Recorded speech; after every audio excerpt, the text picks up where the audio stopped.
Chapter 347. The little girl felt that she had been neglected recently. In order to prevent her from having such thoughts, she brought her around Ho-Hai. After playing with her for a while, the family of three slowly strolled back to the tea house. Her mother had become a patient, and the little girl was very concerned about it.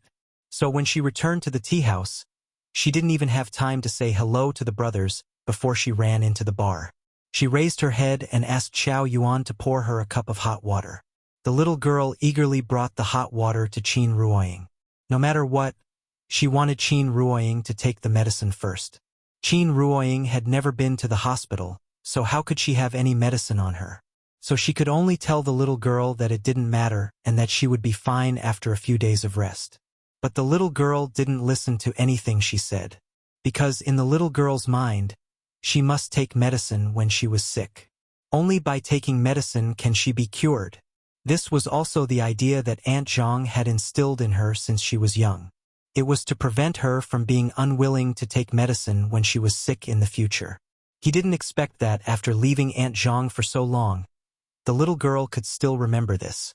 This made she feel gratified. It was rare for her daughter to be so filial, so Qin Ruoying naturally couldn't discourage her. So after hesitating for a while, she took a Peiyuan pill from Shi and pretended to take it. Seeing this, the little girl finally felt relieved. Then, as usual, she got together with the brothers and continued to play games. For a child, being happy was the most important thing. As long as she was happy every day, this childhood was worth remembering.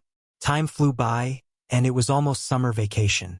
According to the couple's plan, after this summer vacation, the little girl would have to go to a senior class. The school would definitely be the top school, but it wasn't to force the little girl to be a top student. It was to give her a change of environment so that she could be in contact with more children of the same age. On the other hand, it was also because these three little things had been playing too much recently. If they were left alone, it wouldn't be long before they would fumble around playing Mobile Legends. Playing games was addictive. Children had poor self-control, so it was better to play less. School was obviously the best place to go to rehab. After the start of summer, Ho-Hai became lively again. Enjoying the cool air was different from enjoying the air conditioning. So after Xiao Yuan opened the door, she moved out a few sets of tables and chairs so that the guests could drink tea under the shade of a tree and enjoy the beautiful scenery of the lakeside. It had to be said that Xiao Yuan was indeed very competent as a shopkeeper. The little girl was well-behaved and had a sweet tongue. With her efforts during this period of time, she had indeed brought in many regular customers for the tea house. Although they were still in a state of loss, it was much better than before when they couldn't make ends meet. Seeing that the weather was gradually improving, Xiao Yuan bought a string of wind chimes from the internet and hung them on the door curtain. Every time the wind blew, a crisp and melodious ringing sound could be heard. It had a unique charm to it. The small tea house was still the same small tea house, but it was more lively than before. Perhaps it was an illusion, but she felt that his current life was like a tranquil lake. It was calm on the surface, but undercurrents were surging. He liked his current stable and ordinary life, so he didn't want to see any changes. Qin Ruoying's illness was an unknown variable to Shi. It had to be said that his sister-in-law came back at the right time. Qin Xueqing was also a Xian Nu. When Shi asked her if she had the same feelings, Qin Xueqing immediately gave an affirmative answer. But there was something strange. Qin Xueqing's symptoms weren't very obvious. Sometimes, the symptoms would disappear without anyone noticing. She couldn't help but suspect that it was because the time it took for the soul to return to the body was too short, and Qin Ruoying's cultivation was too low, so there was a normal rejection reaction. But no matter what, as long as a person felt any discomfort, it must be a warning from the body. Therefore, he still had to treat it with caution and pay more attention to it. How to observe? Of course, he had to stay by Qin Ruoying's side all day. Therefore, the person playing chess with Gu Lao now became Qin Ruoying. Although Qin Ruoying's chess skills weren't that good, she relied on Shi's pointers to barely be able to play chess with the old man. Wasn't this the same as slaying Gu Lao's dragon? The three people chatted while playing chess, when the wind chime at the door suddenly rang. Ring, ring, ring. The sound of the wind chime was crisp and pleasing to the ear. Qin Ruoying subconsciously turned her head to look, and was immediately shocked and stood up. Dad, why are you here? The person who came was Qin Yongyan. He was wearing a white traditional training suit today. This kind of outfit was particularly eye-catching in Hohai, which was famous for its bars. Qin Ruoying smiled and went forward to greet Qin Yongyan. Chun she also stood up and greeted, Dad. But as soon as the voice fell, Chun she slightly frowned. Something seemed wrong. Qin Ruoying didn't notice the strangeness. After introducing Qin Yongyan to Gulao, she pulled Qin Yongyan to sit on the side and talked. Dad, is this your first time here? I thought you couldn't find it. I just came back from outside. Seeing that you weren't at home, I thought I'd come here to take a look. Okay. I'll call Nianyan over and let her play with you for a while. After that, Qin Ruoying turned around and was ready to call the little girl over, but was stopped by Qin Yongyan with a smile. It's okay. Isn't that child playing happily? Don't disturb her. Okay then. Although the father and daughter lived under the same roof, because Qin Yongyan was busy cultivating all day, they usually didn't even see each other face to face. Qin Yongyan rarely came to the tea house, so Qin Ruoying naturally had to accompany him to have a good talk. Since the old father-in-law came, this game of chess could only be temporarily suspended. After Chun she excused himself to Gulao, he went to the bar to pour a cup of tea, and then sat next to Qin Ruoying. The father and daughter were chatting about daily life. After seeing Chun she come over, Qin Yongyan smiled and said to the couple, Today, I actually have something to tell you. Seeing this, Qin Ruoying leaned forward slightly and put on a look of listening attentively, but Qin Yongyan didn't immediately speak, but looked around with a smile. Chun she immediately understood what he meant, so he immediately set up a soundproof restriction, and then frowned and directly asked the question in his heart. Are you injured? From the moment Qin Yongyan entered the door, Chun she found that his breath was not very stable, so he had this guess. Hearing this, Qin Yongyan didn't hide, nodded and explained with a smile. I had a small misunderstanding with someone before, but it has been solved. At this time, Qin Ruoying on the side finally recovered and couldn't help but exclaim, Are you injured? Where are you injured? Is it serious? Let me see. Qin Ruoying wanted to see where he was injured, but was stopped by Qin Yongyan with a smile. Don't worry, it's just a small injury. How can that be? She quickly helped Dad take a look. Don't leave any hidden dangers. Under Qin Ruoying's repeated requests, Qin Yongyan had to stretch out his right hand for Chun Shi to check. Then, Chun Shi found that Qin Yongyan's breath was in disorder because his meridians were injured. For a celestial, this degree of injury was naturally nothing, and he would recover in 2 or 3 days. Of course, the injury was not the main point was the injured person. Qin Ruoying kept asking Qin Yongyan how he was injured, but Qin Yongyan avoided this topic. After a few fruitless inquiries, Qin Ruoying could only pout and sit there sulking. She was already a mother, yet she was still acting like an angry little girl. Qin Yongyan couldn't help but chuckle at her antics. Ying, I came here today mainly to talk to you about some things about your mother. If you don't want to listen, I'll go back first. After saying that, Qin Yongyan got up and pretended to leave. Chapter 348. Looking at Qin Ruoying's resentful look, Qin Yongyan had a different feeling in his heart. In the blink of an eye, Ying had grown up and had a child of her own. So fast, Qin Yongyan sorted out his thoughts. After Qin Ruoying sat down quietly, he said slowly, Ying, do you still remember when you were young, you loved to ask where your mother went? Of course I remember. At that time, when I saw that everyone else had a mother, I couldn't help but feel a little disappointed, so I always pestered you to ask where my mother went. As Qin Ruoying spoke, she couldn't help but look sideways at the little guy. As a mother, she had the deepest understanding of this child's feelings. It's been hard on you. Qin Yongyan sighed softly. Then, he changed the topic and said calmly, I didn't tell you before. In fact, your mother didn't die of illness. She died of old age. She didn't experience any pain. She just lay in my arms and quietly passed away. After saying that, Qin Yongyan smiled and made a hugging gesture, as if he was showing her the scene at that time. After Qin Ruoying heard his words, a very surprised expression appeared on her face. She even suspected that she had heard wrongly. Died of old age. Qin Ruoying's doubts didn't last long. Qin Yongyan smiled and explained to himself, yes, died of old age. Your mother's health has always been very good. She passed away only because she exhausted her lifespan. But it's a pity that, the year she passed away, she had just turned 36. At this point, Qin Yongyan couldn't suppress the surging emotions in his heart. Gradually, some indescribable expressions appeared on his face. There was sadness, reluctance, longing, and at the same time, pain and regret. After knowing you, there was no one else in the world. Just like going through the sea, how could I have mercy on the rivers? The person has passed away, but the thoughts remain forever. The hearts of father and daughter were connected. Qin Yongyan's heart was filled with a myriad of thoughts. Qin Ruoying's eyes also turned red. The atmosphere suddenly became much more oppressive.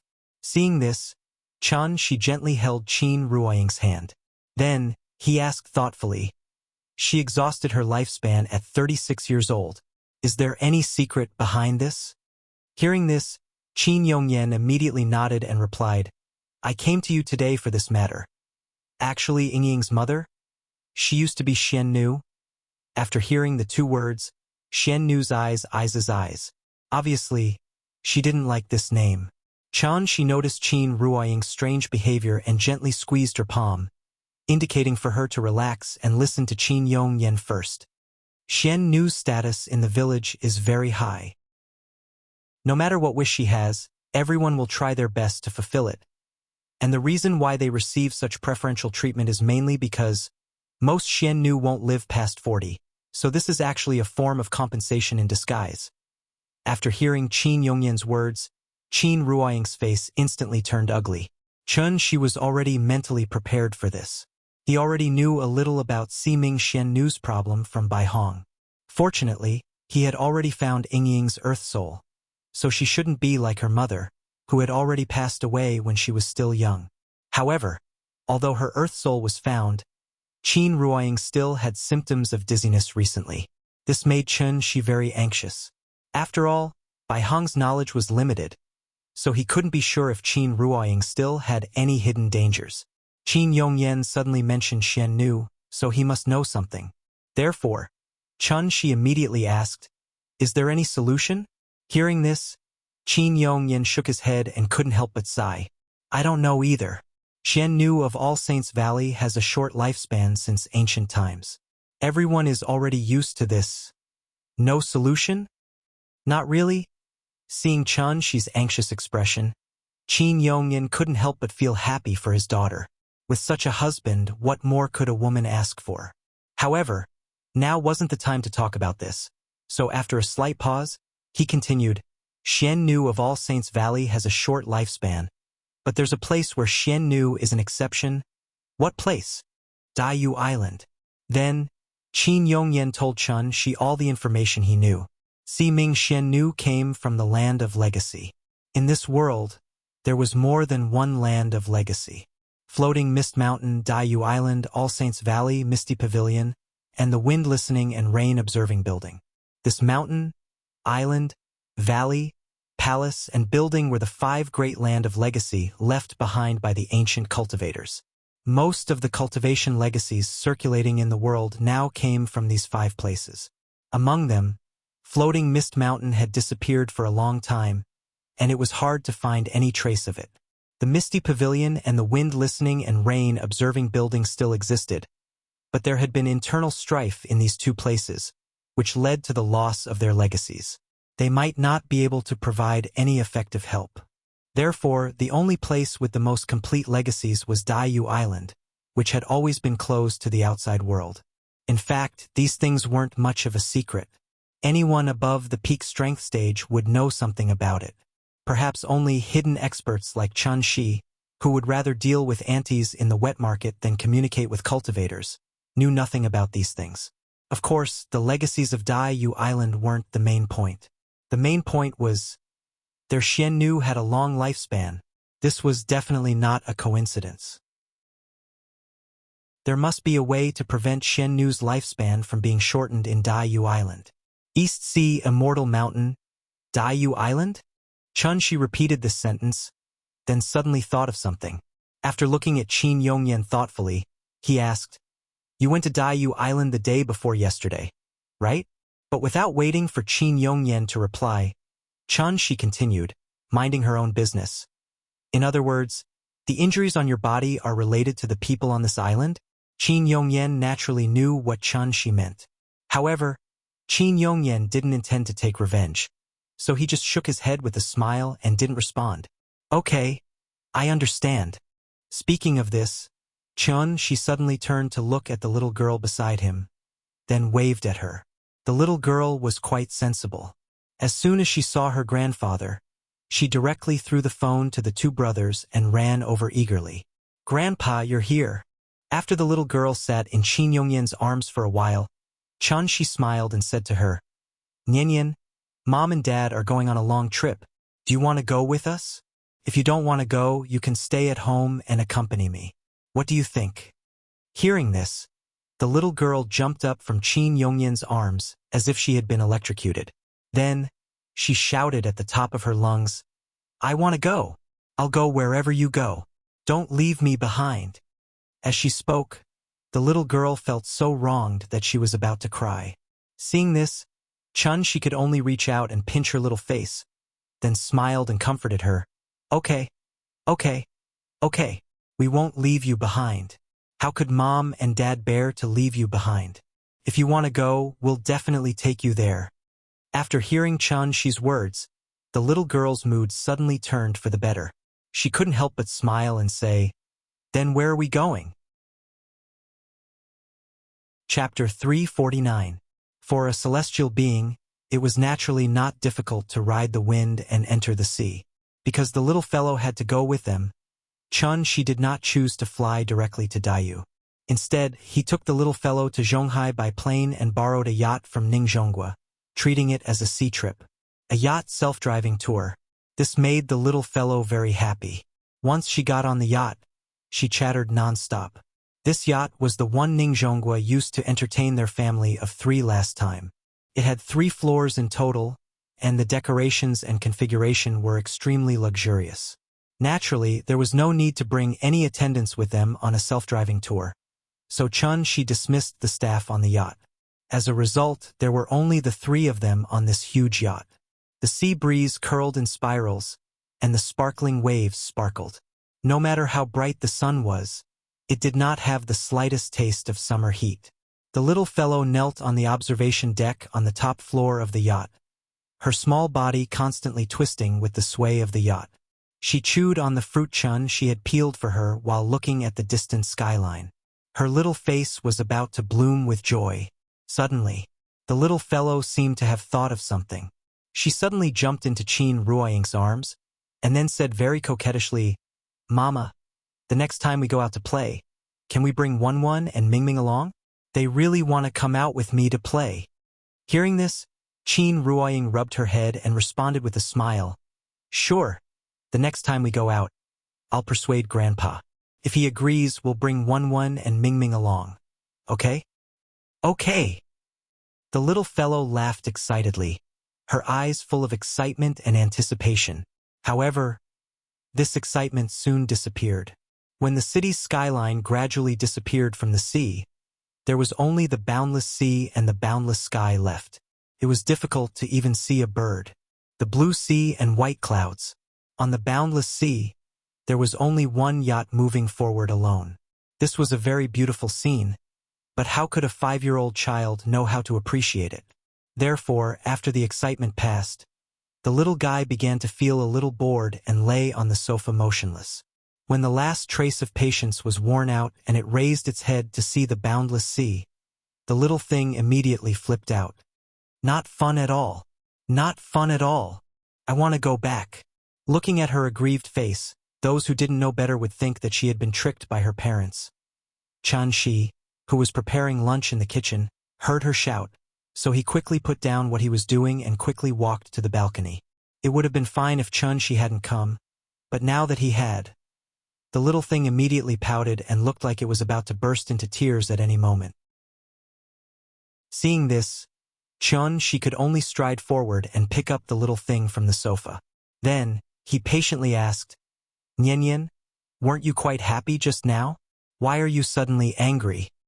It's not fun here. I want to go back." The little thing's naughty temperament also came out. She twisted her body and kept shouting that she wanted to go home. In fact, she couldn't be blamed for being capricious. After all, the sea couldn't be compared to the mountains. In addition to all kinds of plants in the mountains, there were countless cute animals, but what about the sea?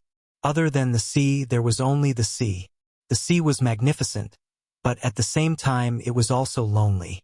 If the voyage was long, even the most experienced crew members could suffer from psychological problems, let alone a 5-year-old child like her.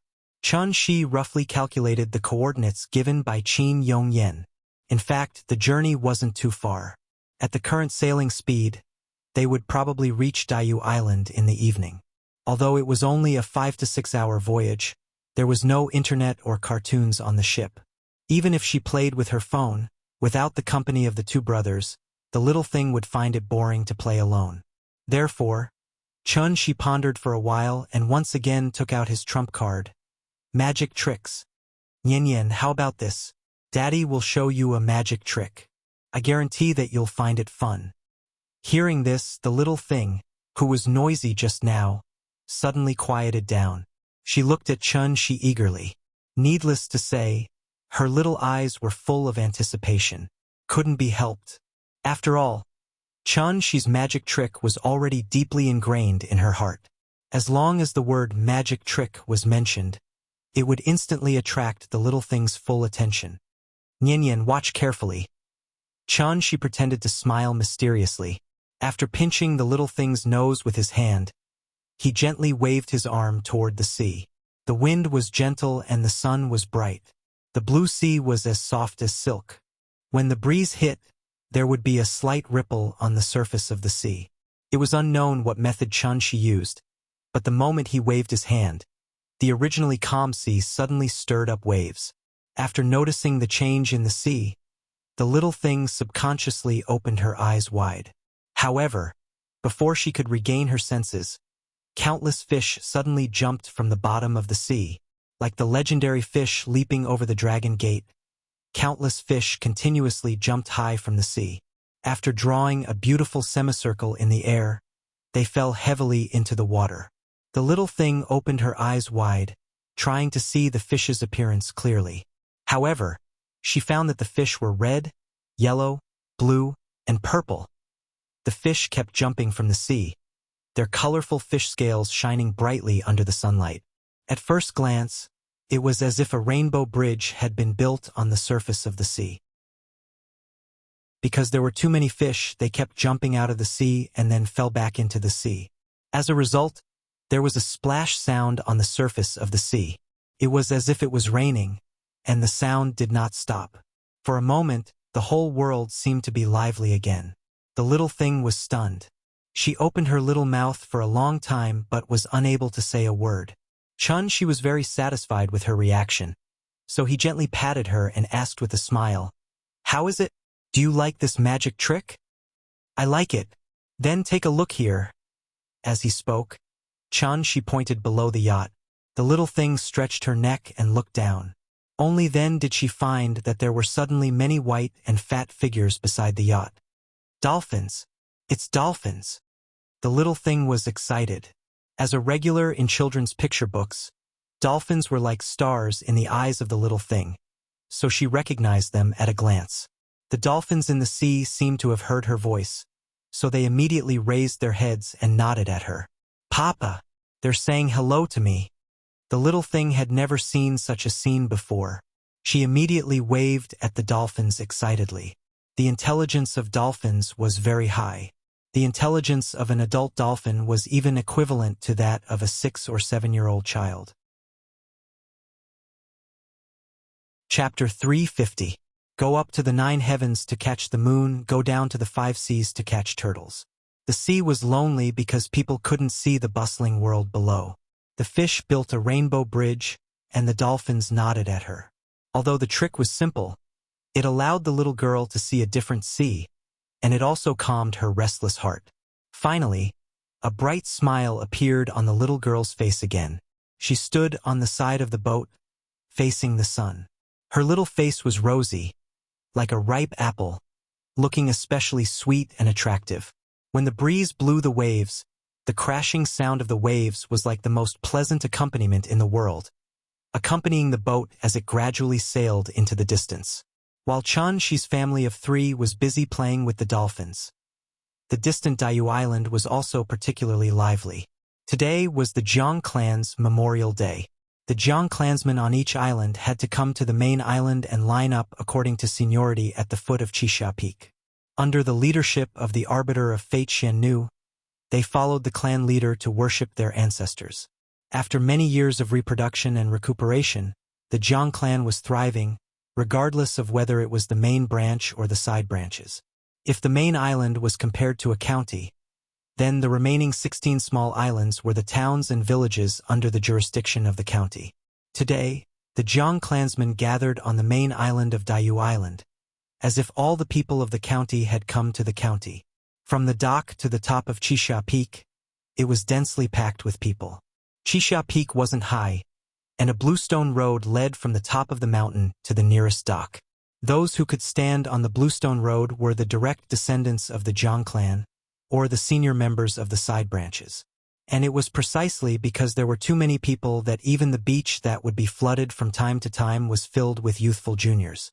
On the entire island, regardless of whether they were young or old, there was a large ribbon tied around their heads, dressed in blue and black ceremonial robes, and clasped their hands in front of their chests. As long as the bell at the top of the mountain rang, everyone would bow to the top of Qixia Peak in unison. Dong, daw, the dull and distant sound of the bell continued to ring, startling the birds in the forest and causing them to fly into the sky. They then began to circle around the island. One person bowing might not feel much, but when thousands of people bowed at the same time, it gave off a solemn feeling. It was only when one was in the midst of it that they realized how insignificant they were. And this was the tradition of the Jiang clan. There were a total of 36 chimes. When the last chime rang out, a woman's voice suddenly resounded throughout the entire island. Now that the ceremony is over, please move to the North Island. Today's banquet will be held there. After hearing this, the solemn scene on the island was no longer as solemn as before. Everyone seemed to have been unshackled. They immediately gathered in groups of 2s and 3s, preparing to head to the North Island for dinner. But then, the woman's voice suddenly sounded again. But this time, her tone was no longer as calm and graceful as before. Instead, it became a little anxious. Wait, those of the Yuan generation and above, please wait. The patriarch has something important to discuss with all of you. Hearing this, the people on the island couldn't help but whisper to each other. Above the Yuan generation? That would mean that he was at least a grandfather. Did something big happen in the clan? Because the notice came too suddenly, no one reacted immediately. After the woman urged them again, all the Jiang clan members of the Yuan generation and above turned to climb the serene afterglow peak. On Qixia Peak, outside the Jiang clan's ancestral hall. During the sacrificial ceremony, people had to keep a certain distance from each other. Now that the sacrificial ceremony was over, the patriarch called everyone over. Naturally, the ancestral hall square was instantly filled with people. Among the people present, the lowest seniority was the same generation as the patriarch Zhang Yuankue. One could imagine how important the matter the patriarch was going to talk about today was, but after everyone from the Yuan generation and above arrived at the square, everyone learned an important piece of information from the others. The person who summoned everyone was not the patriarch, but the one who had been in seclusion for many years. Many people even thought that he had died long ago. But there was no funeral second granduncle Jiang Zhengqing. Jiang Zhengqing's seniority was extremely high. The reason why he was called second granduncle was not because he was the second son, but because he was not of the direct bloodline. The so-called direct bloodline was the descendant of the first patriarch of the Jiang clan. The general meaning was that if a father had two sons, the eldest son could be called a direct descendant, and the second son could only be called a collateral descendant. Then, the eldest son of the eldest son would inherit the title of direct descendant, and the second son would become a collateral descendant, and so on, in order to maintain the purity of the direct bloodline.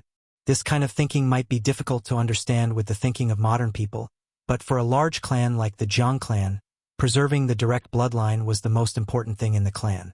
This was the clan's rule and also the ancestral teachings. Of course, from Chun Shi's point of view, these people were actually a bunch of steely straight men who didn't understand genetics.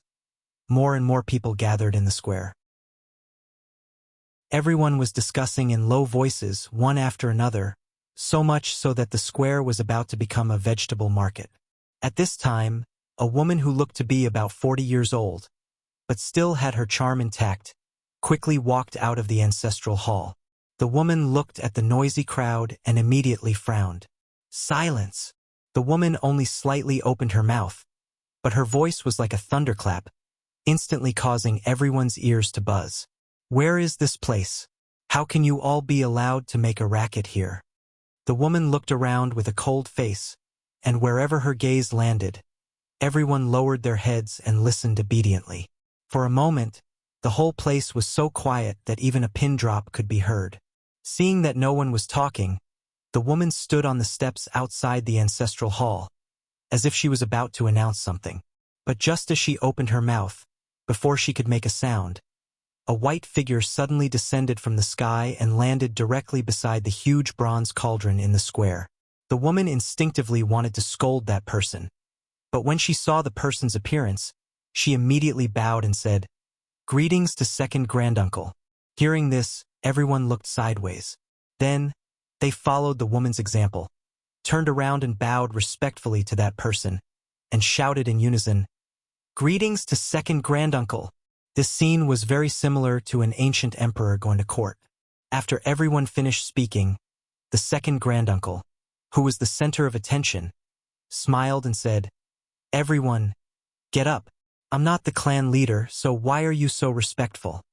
"Thank you, second granduncle." After hearing the second granduncle's response, everyone straightened up and looked straight at the ancestral hall. At this time, Jiang Yuankue, who had been staying in the ancestral hall, slowly walked out of the main hall as if he had just heard the noise. Although he was the clan leader, his seniority was much lower, so he had to bow respectfully to the second granduncle like everyone else. "Greetings to second granduncle." However, although Jiang Yuankue bowed to the second granduncle did not respond to him. After the second granduncle looked at Jiang Yuankue up and down, he suddenly seemed to think of something and threw out an earth-shattering sentence. "How long have I been in seclusion? Even the clan leader has changed. Is your father dead?" Oh. Chapter 351. Is your father dead? Even a stranger wouldn't greet someone's parents like that, let alone an elder in the clan. Therefore, no matter how shrewd Jiang Yuankue was, he couldn't help but change his expression after hearing his words. No matter what, he was still the head of the clan. What was the difference between the seemingly cordial greeting from his second granduncle and slapping his face in public? He simply didn't care about his identity as the head of the clan. The atmosphere instantly became much more oppressive. The sun was still shining brightly, but it gave people the feeling that a storm was coming. On one side was the current head of the Jiang clan. On the other side was the extremely senior and powerful second granduncle. Everyone present was old and experienced. Seeing that the situation wasn't good, they immediately buried their heads and didn't even dare to breathe loudly. They were afraid that the fire at the city gate would affect them. No matter what, Jiang Yuankue was still the head of the clan. Even if he was provoked by his second granduncle, he couldn't lose his composure because of this. Therefore, after taking a deep breath, Jiang Yuankue forcibly suppressed the anger in his heart. Then, he forced a smile and said to his second granduncle, "Thank you for your concern, second granduncle. My father's health is still good. He's currently deducing the way of the celestial being with many ancestors on Heron Island. Hearing this, his second granduncle suddenly chuckled. As if he thought of something, he first shook his head. Then, as if he was talking to himself, he casually muttered, "A bunch of old farts." Although his voice was soft, everyone present wasn't a cultivator. How could this sentence escape their ears? However, everyone acted as if they didn't hear it. Even the woman who had signaled for everyone to be silent seemed to have lost her hearing. She stood in front of the ancestral hall with her head lowered and her eyes looking straight ahead. Everyone present was silent.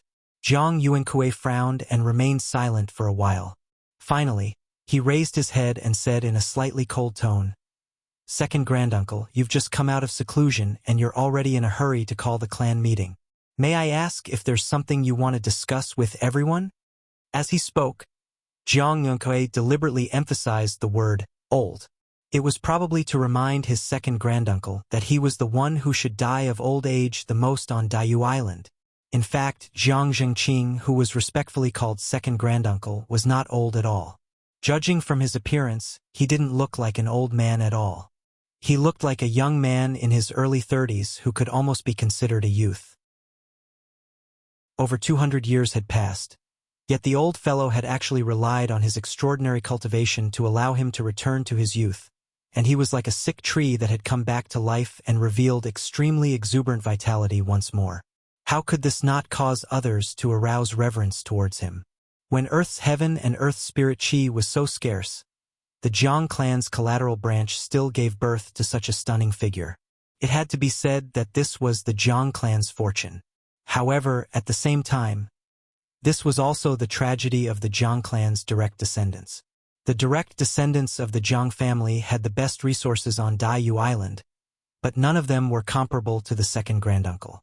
That was why Zhang Yuankui was being bullied by the second granduncle, and he could only swallow his pride and swallow his pride. Zhang Zhengqing appeared to be standing on the ground, but in reality he was still several inches away from the ground. After hearing Zhang Yuankui's words, he suddenly laughed out loud. Then, he flew straight to the top of the bronze cauldron and looked down at the crowd in the square from above. Looking at the solemn hall and the useless fellows in the square, Zhang Zhengqing's heart was suddenly filled with pride. He couldn't help but roar out loud. "Riches and honor are like a dream. All roots are not lacking, but true faith is hard to come by. Worth as much as it comes to hear the wondrous method, not as rare as the superior serious epiphyllum." Everyone thinks that the superior serious epiphyllum is a legendary item, but they don't know that on our Daiyu Island, there is a budding superior serious epiphyllum that has been nurtured for 3,000 years. When he heard the word superior serious epiphyllum, Zhang Yuankui's face immediately darkened. Seeing that second granduncle seemed to want to continue, Zhang Yuankui no longer cared about anything else. He couldn't help but shout angrily, "How dare you, second granduncle!" Hearing this, Zhang Zhengqing seemed to have heard a joke and couldn't help but laugh wildly. Ha ha ha ha ha. His laughter was like a thunderclap, instantly resounding throughout the entire serene afterglow peak, then gradually spread out, and finally reached the ears of everyone on the island.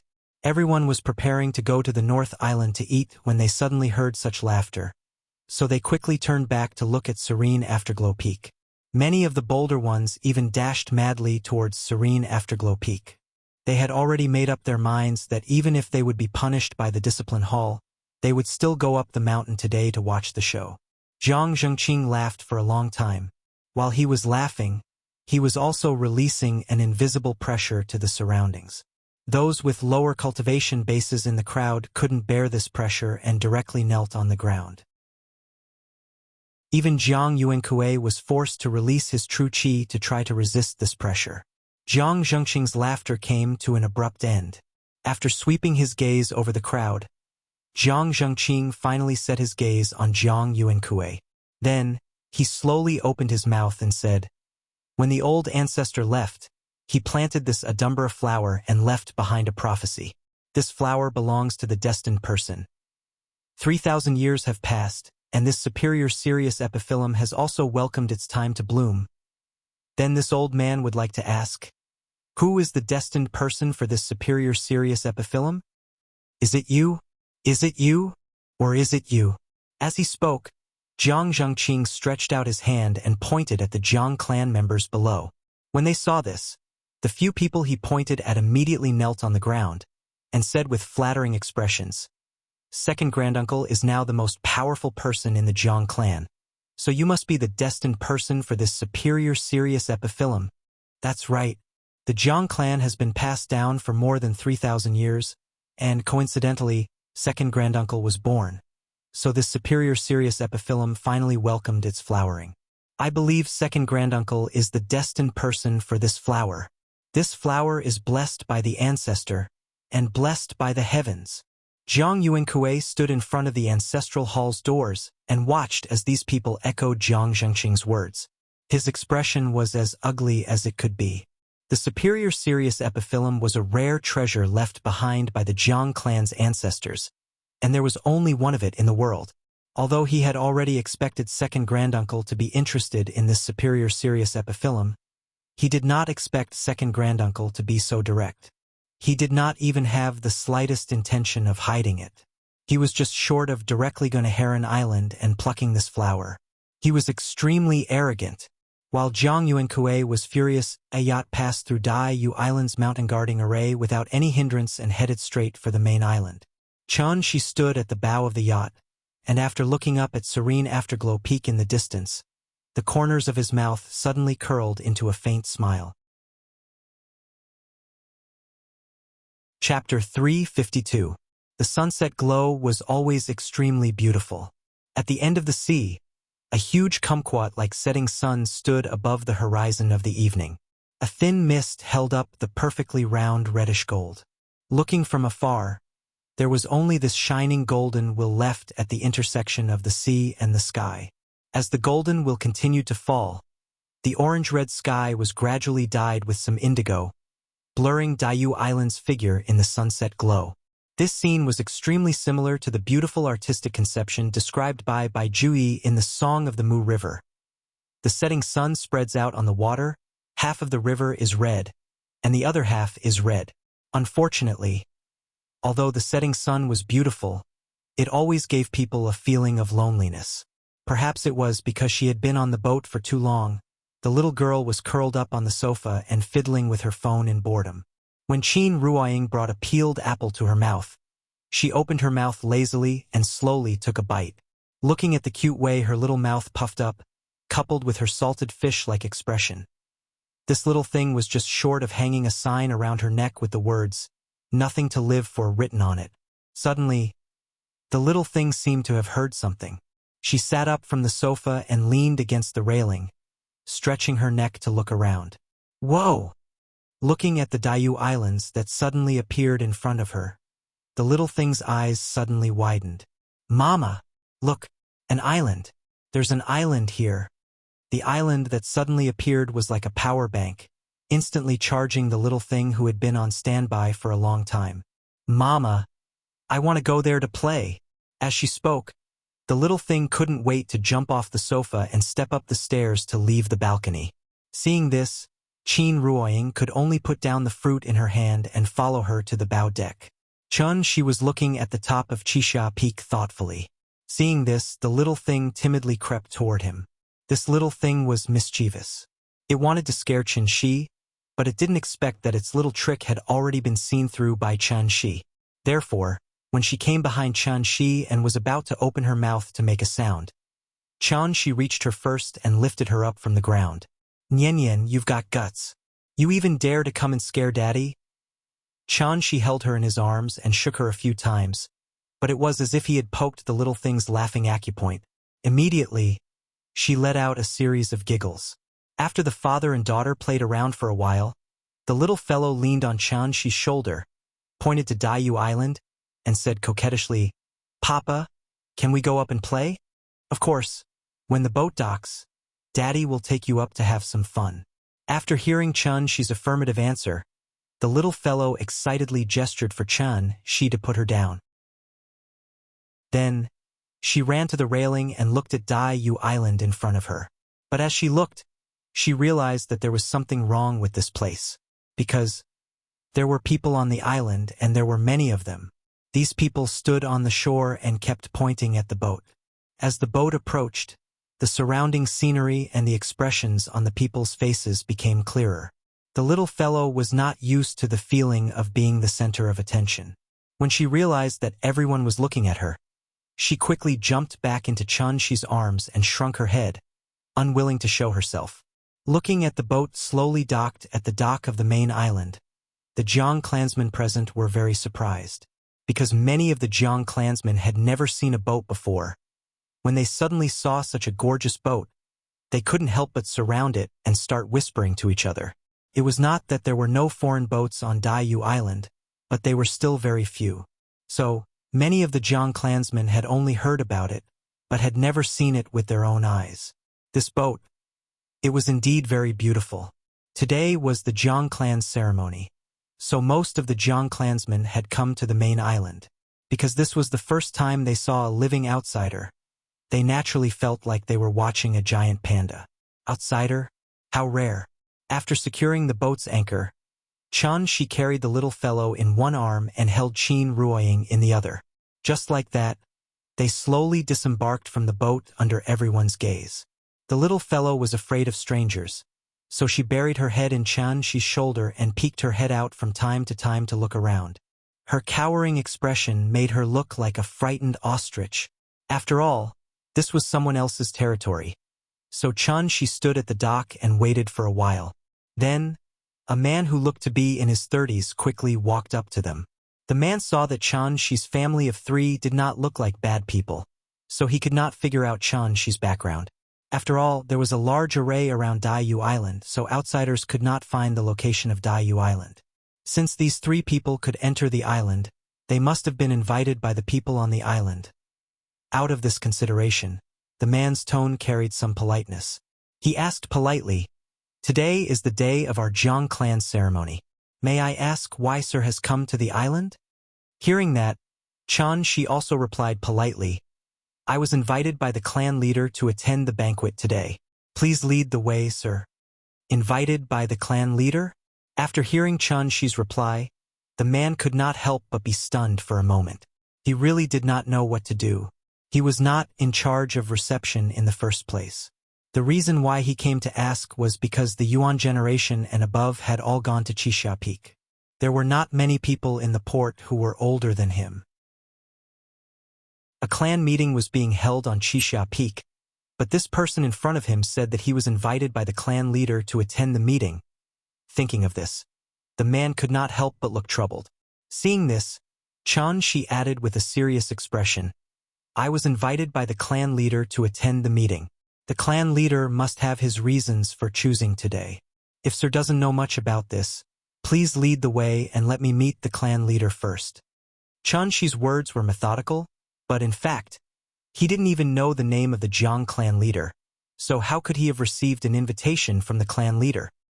He just casually made up a story, but he did not expect this young man to not have the slightest doubt. How fast was Chunxi's reaction? Seeing the other party's reaction, of course, he had to take advantage of the situation and fool him. He was prepared to meet the clan leader first. Anyway, he was not afraid of being kicked out. "All right, please follow me, sir." Perhaps it was because Chunxi was holding the child, so the man was not less wary of him. After thinking for a moment, he turned sideways and made a gesture of invitation. "Thank you, sir." Then, the family of 3 slowly climbed up Qixia Peak along the stone path in the mountain under the guidance of the man. The little fellow poked her head out and kept looking at the surrounding Jiang clan members. She seemed to be very curious about their clothes, but because these people were all looking at her, she did not make a sound. The little fellow was afraid of strangers. Finally, the man led Chunxi's family to the top of the mountain. After the family of 3 came to the edge of the square, the little fellow noticed that the atmosphere in this place seemed to be a bit wrong, so she raised her head curiously and began to look around. But when she put her eyes on the center of the square, her little red mouth immediately opened into an O shape. Chapter 353.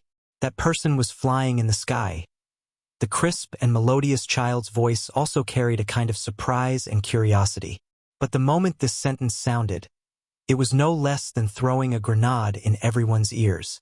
With a bang sound, Everyone present was shocked. Everyone couldn't help but look back. When they saw the little guy who suddenly made the noise, their eyes showed a bit of a blank look. Where did this child come from? This scene was very similar to a middle school class, when the teacher was leading everyone to recite classical Chinese. The whole class was reading excitedly, but there was an untactful student who rushed into the classroom with a piece of bread in his mouth, directly interrupting everyone's recitation. When everyone stopped to watch a good show, they shockingly discovered that this student who was late was not in their class at all. The students were dumbfounded. What kind of experience would it be to be a teacher? If Zhang Zhengqing was the teacher, then Chun Shi's family was naturally the late students. The Zhang clan attached great importance to the ancestral rules. Not to mention that the Qixia Peak was holding a clan meeting. Even in normal times, the ancestral square was not a place where just anyone could come. The man who led the way was still too young. When he saw that the atmosphere in the square was a bit strange, he froze in place and didn't know what to do. What else could he do? Interrupting the clan meeting caused all the elders to look back at him. Could it be that he had to brace himself and bring the outsider to the clan leader at this time? He really didn't have the guts. Seeing the man standing there in a daze, an old man next to him couldn't help but scold him in a low voice. "Fengla, what are you doing? Hurry up and take him away." Hearing this, the man named Zhang Fengla suddenly realized what was going on. He hurriedly bowed in the direction of Zhang Yuankue, and then tried to pull Chun Shi away in a fluster. But how could Chun Shi be so easy to get close to? Zhang Fengla just stretched out his hand, but it was as if he touched an air wall. No matter how hard he tried, his hand couldn't move forward an inch. Seeing this, Zhang Fengla couldn't help but be anxious. He couldn't help but roar in a low voice, "Hey, what are you doing? Come with me and get out of here." Zhang Fengla was so anxious that he was sweating, but Chun Shi turned a deaf ear to this. He raised his head and glanced at Zhang Zhengqing, who was in midair. Then he held the little girl in one hand and Qin Ruoying in the other and slowly walked to the center of the square as if he was taking a stroll. "I'm really sorry to have disturbed you all. If I had known that you were having a meeting, I would have waited at the foot of the mountain for a while. But since I'm already here, it's not like I can go back now. Why don't you all take a break first and continue the discussion later?" As they walked, Chun Shi kept nodding to the Zhang clan members on both sides. He seemed to be walking very slowly, but in fact, in just a few words, he had passed through the huge square and arrived at the steps outside the ancestral hall. Towards the stranger who had suddenly appeared, Zhang Yuankue was also very puzzled. He glanced at Zhang Zhengqing's expression from the corner of his eye, only to find that Zhang Zhengqing didn't seem to recognize this person either. This was strange. Second great uncle had cornered everyone and tried to force him to hand over the Adumbra flower. This was the most critical moment, so why would a stranger suddenly appear? Moreover, this person seemed to have brought his wife and child with him. What was he trying to do?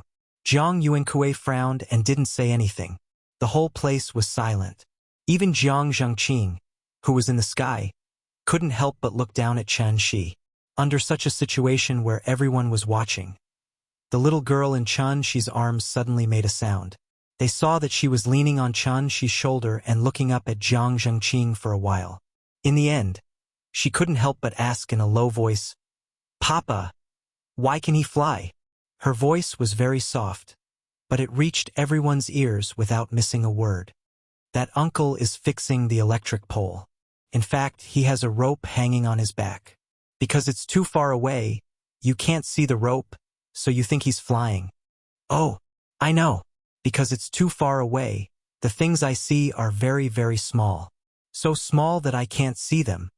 Chun Shi smiled and pinched the tip of her nose, and then explained in a low voice. After understanding the reason, the little girl couldn't help but grin. However, she had just laughed a few times when she suddenly saw the woman on the steps give her a fierce glare.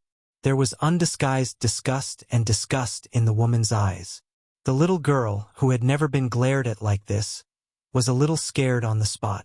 So, the little girl suddenly shrank back into Chun Shi's arms like a frightened quail and didn't dare to show her head again. Seeing the father and daughter whispering as if there was no one else around, the woman on the steps couldn't bear it anymore. so she stepped forward and scolded Chen Shi harshly. "How dare you? This is the forbidden area of the Jiang clan's ancestral temple. How can an outsider be trespassed? Why aren't you taking him away?" With the woman's order, many clansmen of the Jiang clan belonging to the commandment hall immediately rushed out of the ancestral temple, showing that they were going to take down Chen Shi and his family. But at this time, Chen Shi suddenly turned his head and looked around. After confirming that Jiang Yunkui was the person with the highest status, he looked at him and asked calmly, "May I ask if you are the current clan leader of the Jiang clan?" Jiang Yuankui's face was cold and he didn't answer. Chen Shi reached out and touched the back of the little girl's head. After letting the little girl lean on his shoulder, he said lightly, "I came uninvited today mainly to ask for an explanation from you." "Ask for an explanation?" As soon as he said this, Jiang Yuankui reached out and stopped the crowd. He frowned and asked, "What explanation? A few days ago, someone came to your island to ask for advice about the Ximing Xian Nu. May I ask if clan leader Jiang has any impression of this?" After hearing this, Jiang Yuankui's heart suddenly thumped, and there was a subtle change in the way he looked at Chen Shi, the person in front of him. Could it be the legendary Mr. Chen? So young. But why did he choose to come to the island today? It was too sudden. Jiang Yuankui was shocked and doubtful. He really couldn't figure out Chen Shi's identity, but he still pretended to be calm and didn't show any abnormalities. After sneaking a glance at Jiang Zhengqing in the sky, Jiang Yuankui suddenly had some thoughts in his mind. So, after a light cough, he looked at Chen Shi and said in a low voice, "There is indeed such a thing. I'm very sorry that I can't answer his questions. But you have to understand that the Jiang clan only accepted outsiders out of friendship and definitely not out of duty. If you blame me because of this, isn't it a bit unreasonable?" Jiang Yuankui put on a righteous look. It seemed that he really wanted to reason with Chen Shi. However, after hearing this, Chen Shi couldn't help but laugh. He then replied coldly, "Whether I help you or not, I naturally won't blame you because of this. But do you know, that person is my father-in-law?" Hearing this, even with Jiang Yuankui's shrewdness, he couldn't help but narrow his eyes slightly. It's really him. After confirming Chen Shi's identity, Jiang Yuankui was suddenly happy and almost laughed out loud. There was an old saying, "It's better to come at the right time than to come early." He didn't think that such a good thing would actually happen to him. There would be a good show to watch in a while. Jiang Yuankui resisted the urge to laugh in his heart. He was like an old fox that had become a spirit, standing on the stairs, only his tail was not exposed. Chen Shi felt that something was wrong with him, but didn't think too much about it. So, he continued to say, "Mr. Father-in-law came here from Shangjing with a heart full of sincerity, just to ask the Jiang clan to answer his questions. But not only did you not help, you even hurt him. Then why don't you tell me?" Chapter 354. Ask for an explanation. Who is this guy? He's so arrogant. Isn't he afraid of biting his tongue? As soon as Chen Shi finished speaking, everyone couldn't help but start whispering to each other. At this time, Jiang Zhengqing, who had been flying in the air, suddenly seemed to have thought of something. He instantly descended from the sky and appeared in front of Chen Shi. Jiang Zhengqing frowned and looked at Chen Shi, then suddenly asked, "You're the so-called Mr. Chen?" Hearing this, Chen Shi looked at him up and down, then slowly replied, "I don't know who the Mr. Chen you're talking about is, but my surname is Chen." After hearing this answer, Jiang Zhengqing suddenly felt like he had discovered a new continent. He couldn't help but nod and chuckle. "Ha! Interesting." Jiang Zhengqing put on a look of interest, but what he didn't expect was, Chen Shi didn't have any intention of paying attention to him. Seeing that Jiang Zhengqing was blocking his line of sight, Chen Shi slightly tilted his head, walked past Jiang Zhengqing, and said to Jiang Yuankuai, who was on the stairs, "Leader Jiang, I'll be honest with you. If you don't give me an explanation today, then I'll have to give you one."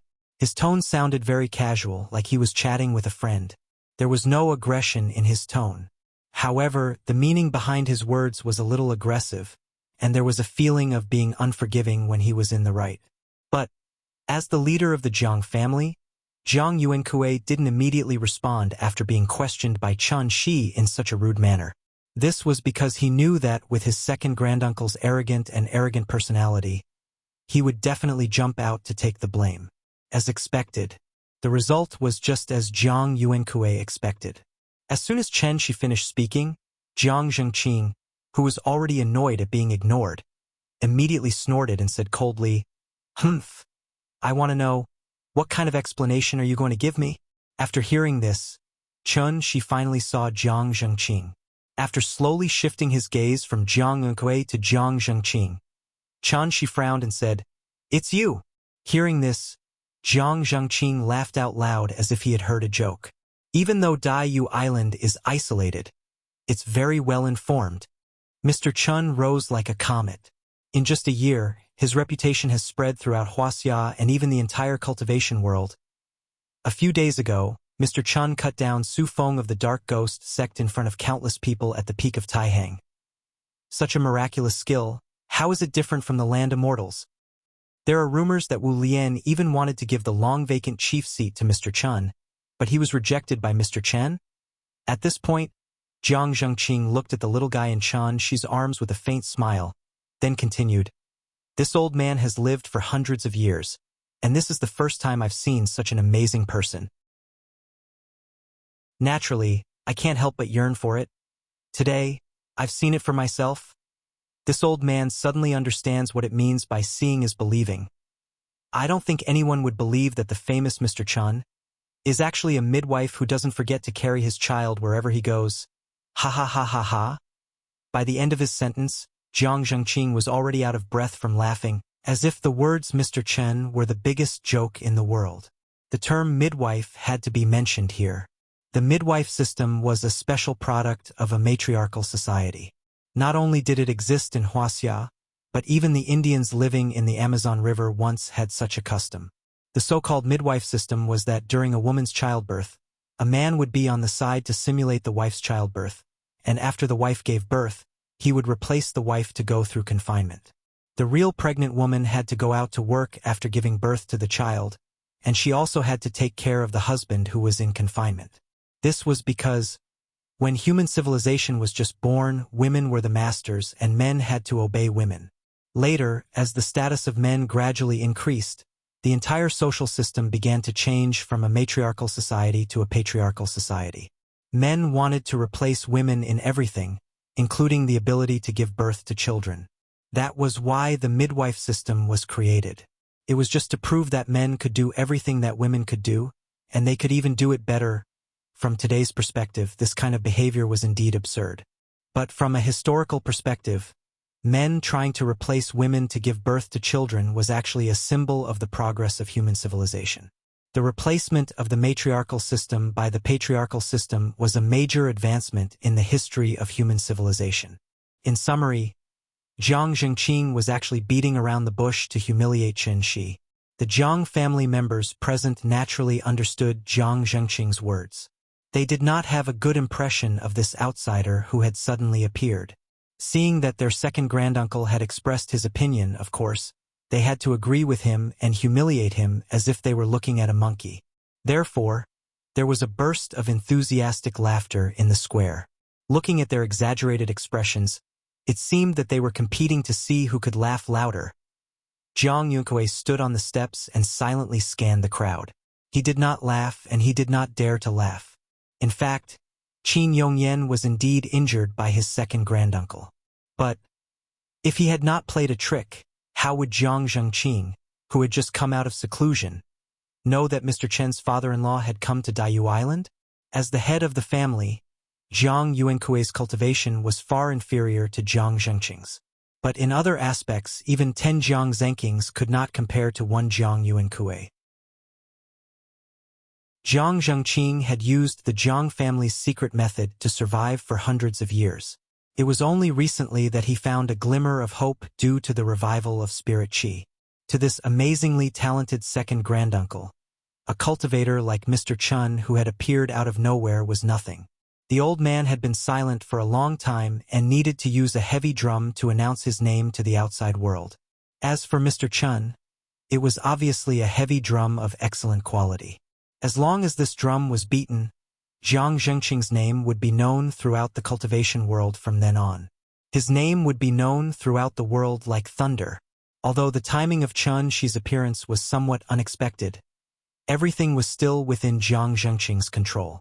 The only thing that made him a little uneasy was Mr. Chun a match for his second granduncle? Although Su Feng had broken through to the diviner level, in Jiang Yuankui's eyes, Su Feng did not deserve the title of being above the diviner level because of the dark ghost sect's inferior inheritance. Presumably, Jiang Zhengqing thought so as well. Therefore, Jiang Yuankui did not even hope that Chun Shi could hurt Jiang Zhengqing at all. He only hoped that Chun Shi could last 100 rounds against Jiang Zhengqing. Only in this way could his plan continue to be carried out. Jiang Yuankui silently calculated in his mind. But unfortunately, in the end, he had miscalculated one thing. Chun Shi was not only an outsider, but also a mudslide. A mudslide powerful enough to flatten Dayu Island. Old bastard. Although Chun Shi did not think there was anything wrong with a man taking care of a child, Jiang Zhengqing's attitude had successfully provoked his anger. Therefore, after coldly spitting out these 3 words, Chun Shi suddenly raised his right hand, and then he used his fingers as a sword and pointed to the sky, at the foot of Qixia Peak. Many of the Jiang family's juniors who had never seen a yacht before were crowding the dock to watch. Suddenly, a green light shot out from the yacht. Like lightning, in the blink of an eye, this green light had flown to the top of Rosy Dawn Peak. Then, a voice that sounded like the whispers of a deity suddenly rang out and spread to every corner of the island in an instant. Chapter 355. The yacht was right below Qixia Peak. When the green light shot out of the yacht, it almost instantly reached the peak of Qixia Peak. Jiang Zhengqing was standing about 4 or 5 meters away from Chen Shi. Seeing that Chun Shi had suddenly turned hostile and attacked, a half-smile suddenly appeared on his face. For someone as arrogant as Jiang Zhengqing, the only reason he didn't attack Chen Shi directly was that he wanted to retreat in order to advance. After all, Dayu Island was the territory of the Jiang clan. If he directly attacked Chen Shi, an outsider, even if he won in the end, others would think that he was bullying Chun Shi by outnumbering him and had an unfair advantage. But if Chun Shi made the first move and forced him to fight back, who would dare to say half a word of gossip? As long as he defeated Mr. Chen fair and square, he, Jiang Zhengqing, would be the undisputed #1 person in the world, enough to become the chief of the Wu Lian clan. It had to be said that Jiang Zhengqing's idea was very good. As far as Jiang Zhengqing knew, cultivators would more or less have some way to hide their aura. Just like in martial arts novels, the lighter one's footsteps were, the higher one's martial arts skills were. Because everything a cultivator owned came from the spiritual qi of heaven and earth, to estimate a person's true cultivation level, one only needed to look at the fluctuation of spiritual qi around the person. When a cultivator stood still, their aura hiding technique could cover most of the fluctuation of spiritual qi. So even if Chun Shi didn't have any fluctuation of spiritual qi, Jiang Zhengqing didn't find it strange at all. But when the green light streaked across the sky like a bolt of lightning, Jiang Zhengqing suddenly realized that he might have thought too simply of the situation. The green light was only 3 feet long, but in the process of flying, it was like a meteor streaking across the sky, leaving behind a slender green thread in the dusk sky. Look, what's that? The appearance of the green light immediately attracted everyone's attention. Immediately after, a sentence suddenly popped up in the minds of many well-informed Jiang clan clansmen. The peak of Taihang, flying immortal with 1 sword. A flying sword?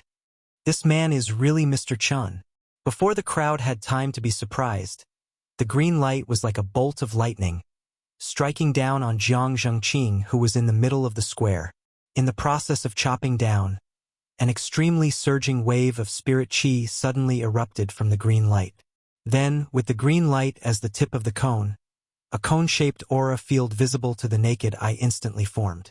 However, in an instant, the green light was like a huge drill, smashing down with an unstoppable momentum.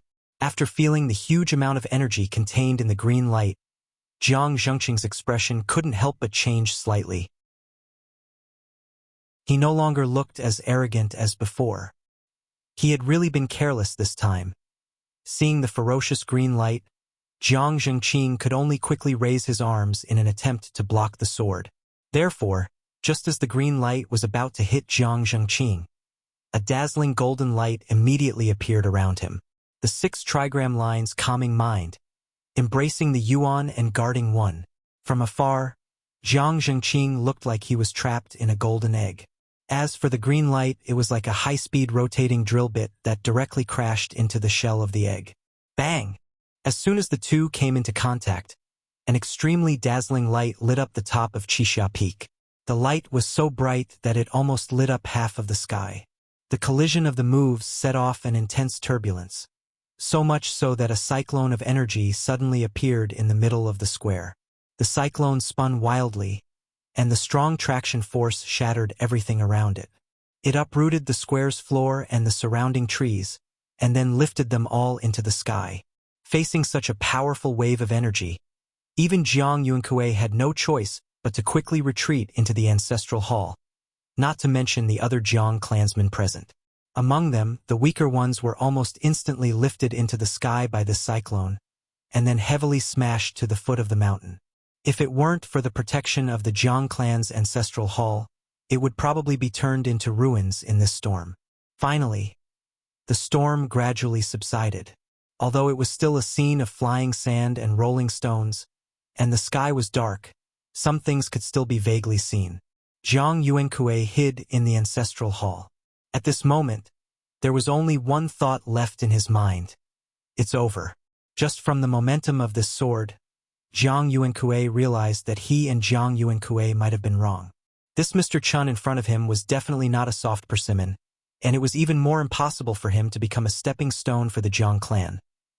One had to know that no matter how he and Jiang Zhengqing fought, they were both clan relatives with the same blood flowing in their bodies, so no matter who won or lost, it was acceptable for the entire Jiang clan. But if Jiang Zhengqing was killed by Mr. Chun today, the fall of a heavenly man was unacceptable for Jiang Yuankui and even the entire Jiang clan.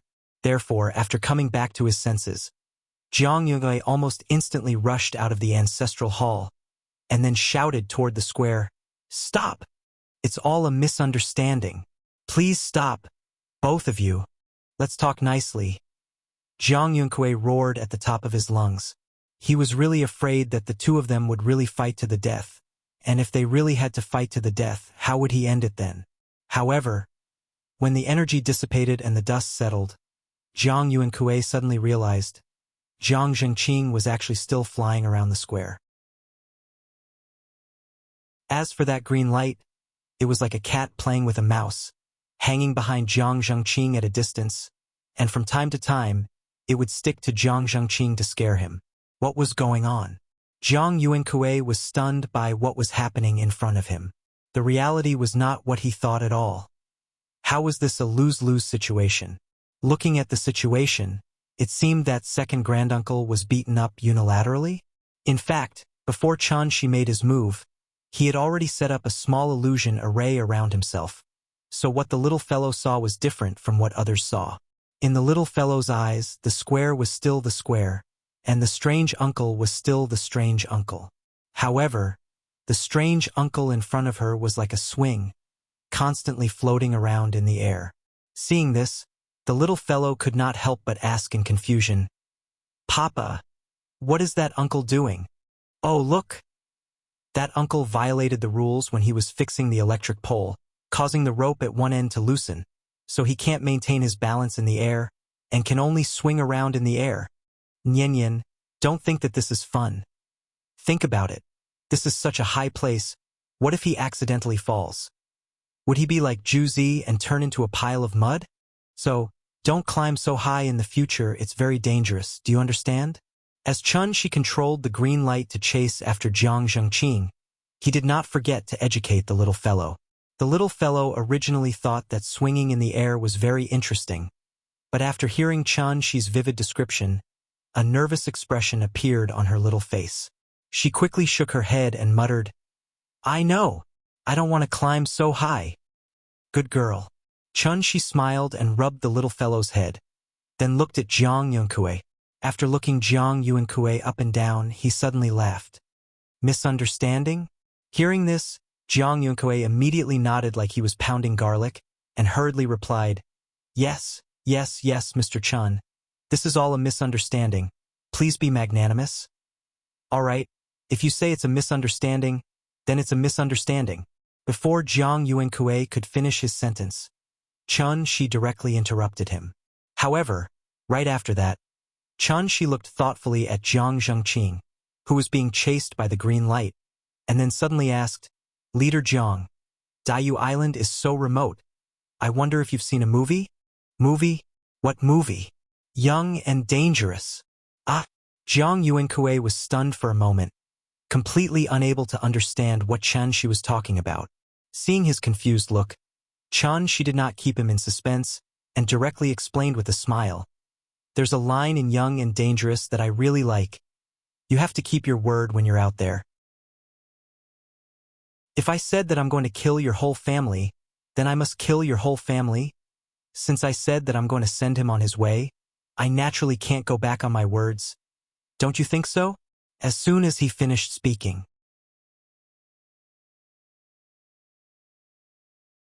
Chapter 356. Jiang Zhengqing took Chun Shi's sword head-on, and his protective shield was shattered almost instantly. After the surging sword energy entered his body, Jiang Zhengqing's vitality was greatly damaged, and he almost died on the spot. If it weren't for Jiang Zhengqing's high cultivation level, and the vitality in his body was much stronger than Su Feng's, Chun Shi's sword would have sent him straight to the afterlife. After narrowly escaping death, Jiang Zhengqing's first reaction was to run, as far as he could.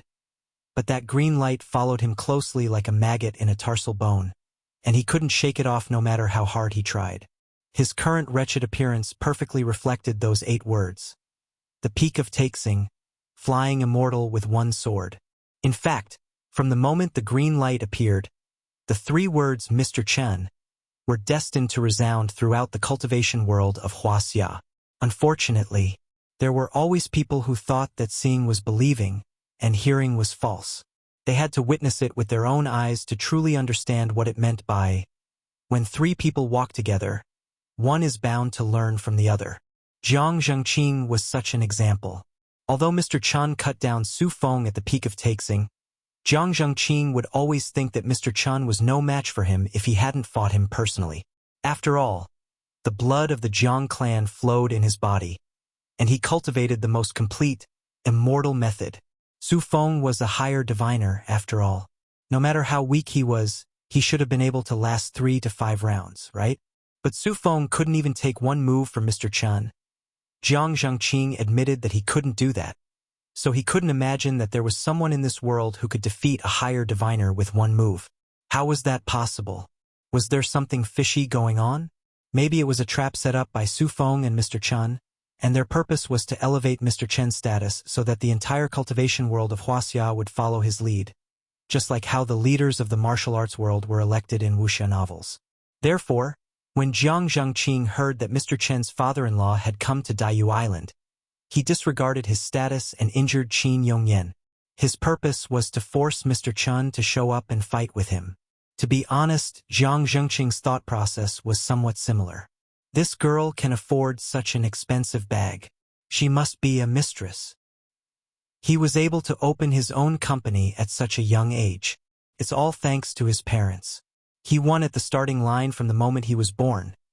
Who knows what kind of shady business he's doing behind the scenes when he's earning so much money. In this regard, Chun Shi only wanted to say one thing to him.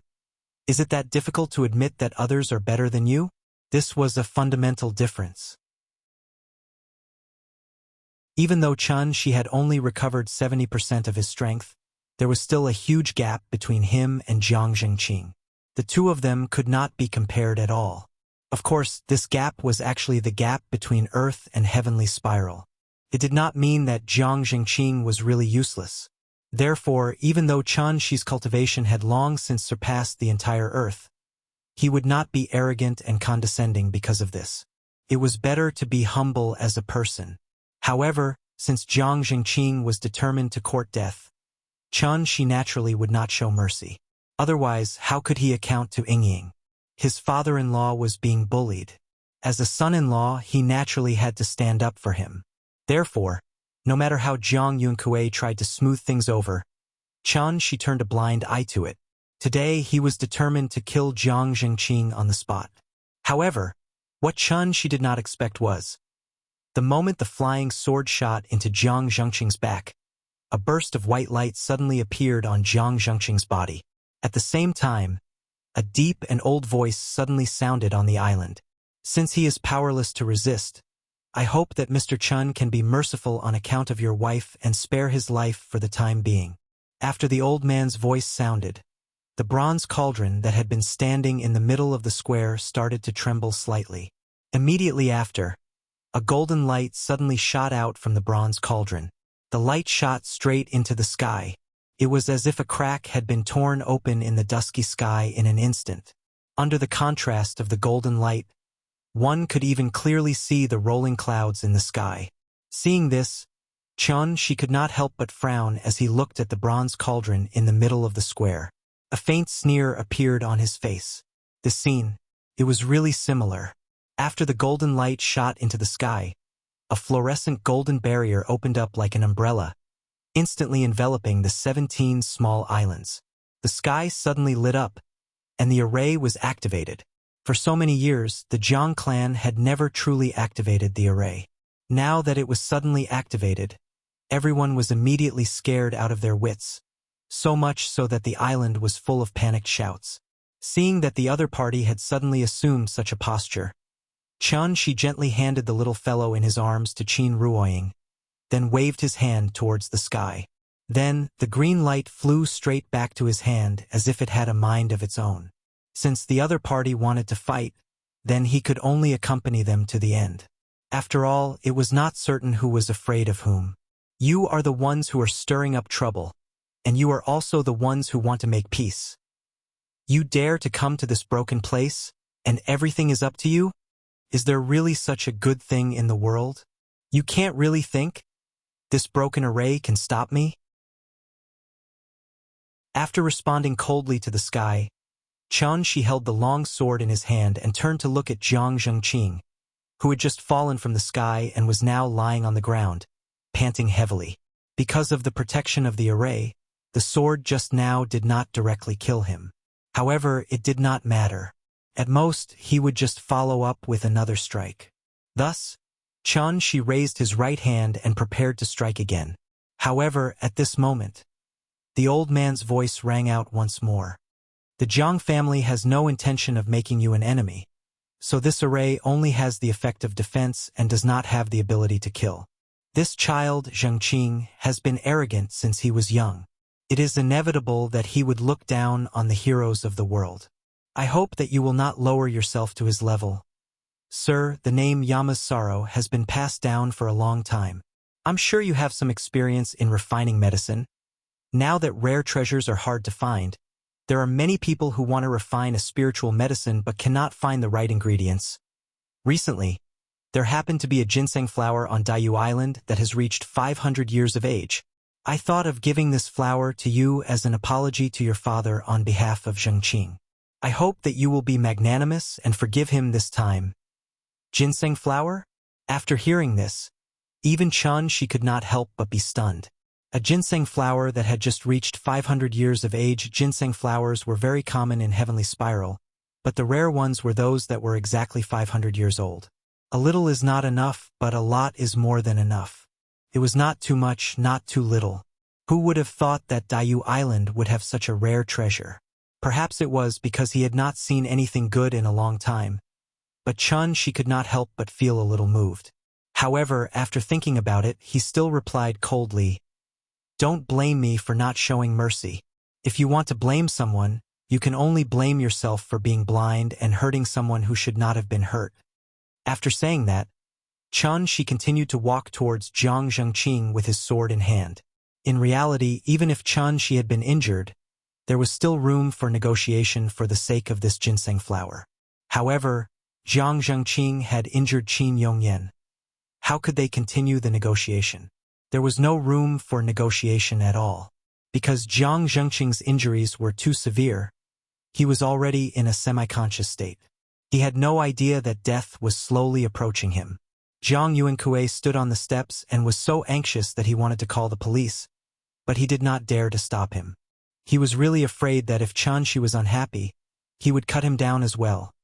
At such a critical juncture, it was obvious that only the old man whom he had never met before could stop Chunshi. Just as expected. Just as Chunshi was about to swing his sword, the old man's voice rang out unhurriedly. Sir, you're actually here for your wife, right? The matter of Siming Xiannu involves the secrets of our clan. It should not be mentioned to outsiders. If you're willing to let Zhengqing live, I promise to tell you everything I know.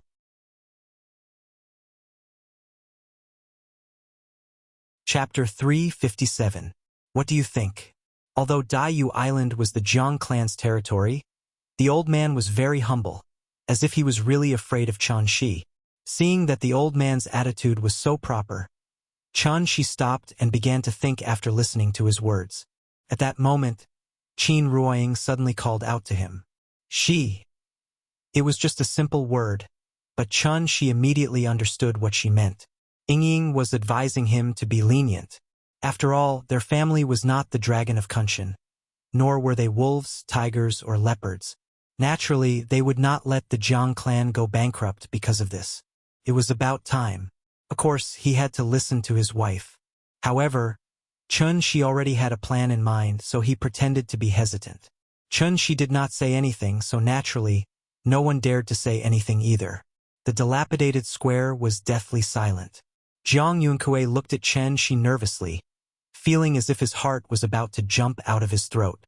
How could there be such a terrifying person in this world? Not only Su Feng, but even second granduncle could not take a single blow from him. Could it be that this person came from the sky? Thinking of this, Zhang Yuankui could not help but look up at the cloud vortex in the sky. The golden light was still dazzling. However, he felt a chill in his heart for no reason.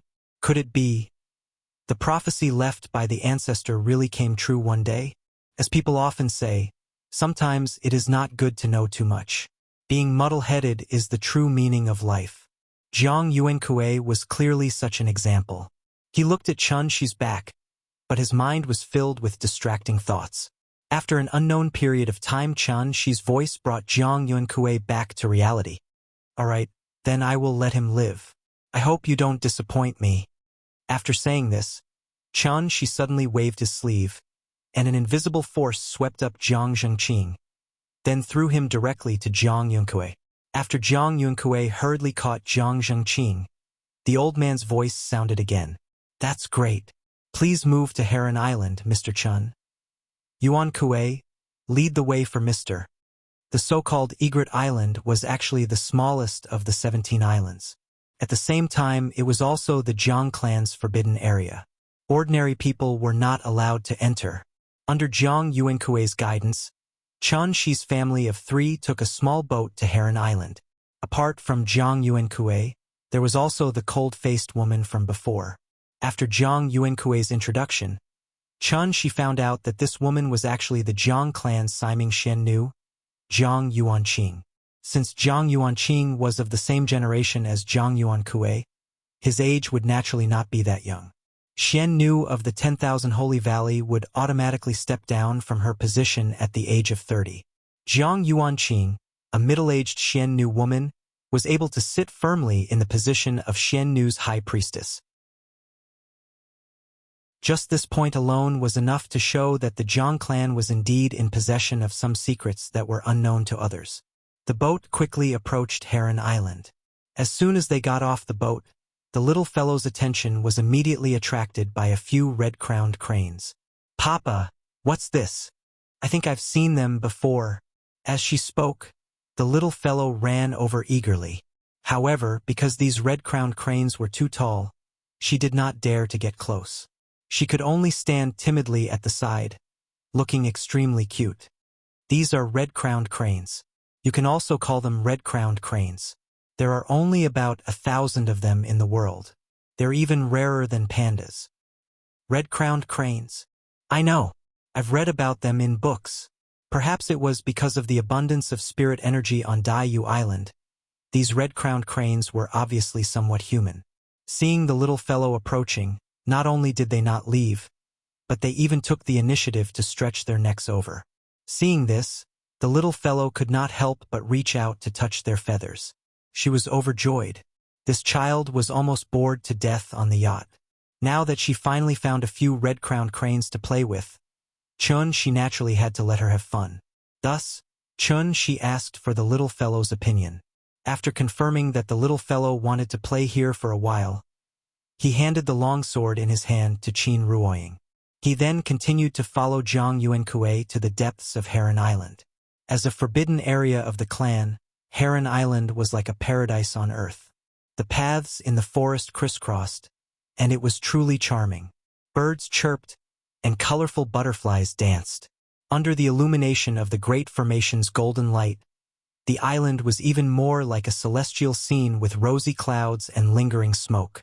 The center of Heron Island was not a mountain peak, but a clear lake. There was a wooden building in the center of the lake. It looked like a pavilion, but it was not a pavilion. Therefore, it looked a little like the pavilion in the middle of the lake, where Ning Kaichen and Nie Shaoqian met in the movie, A Chinese Ghost Story. After arriving at the bridge, Zhang Yuankue bowed to Chun Shi. He then pointed at the building in the center of the lake and said very respectfully, "The Zhang family's illustrious ancestor has been waiting for you here for a long time. It's not appropriate for me to go near, so please go ahead on your own." Chun Shi did not stand on ceremony when he heard that.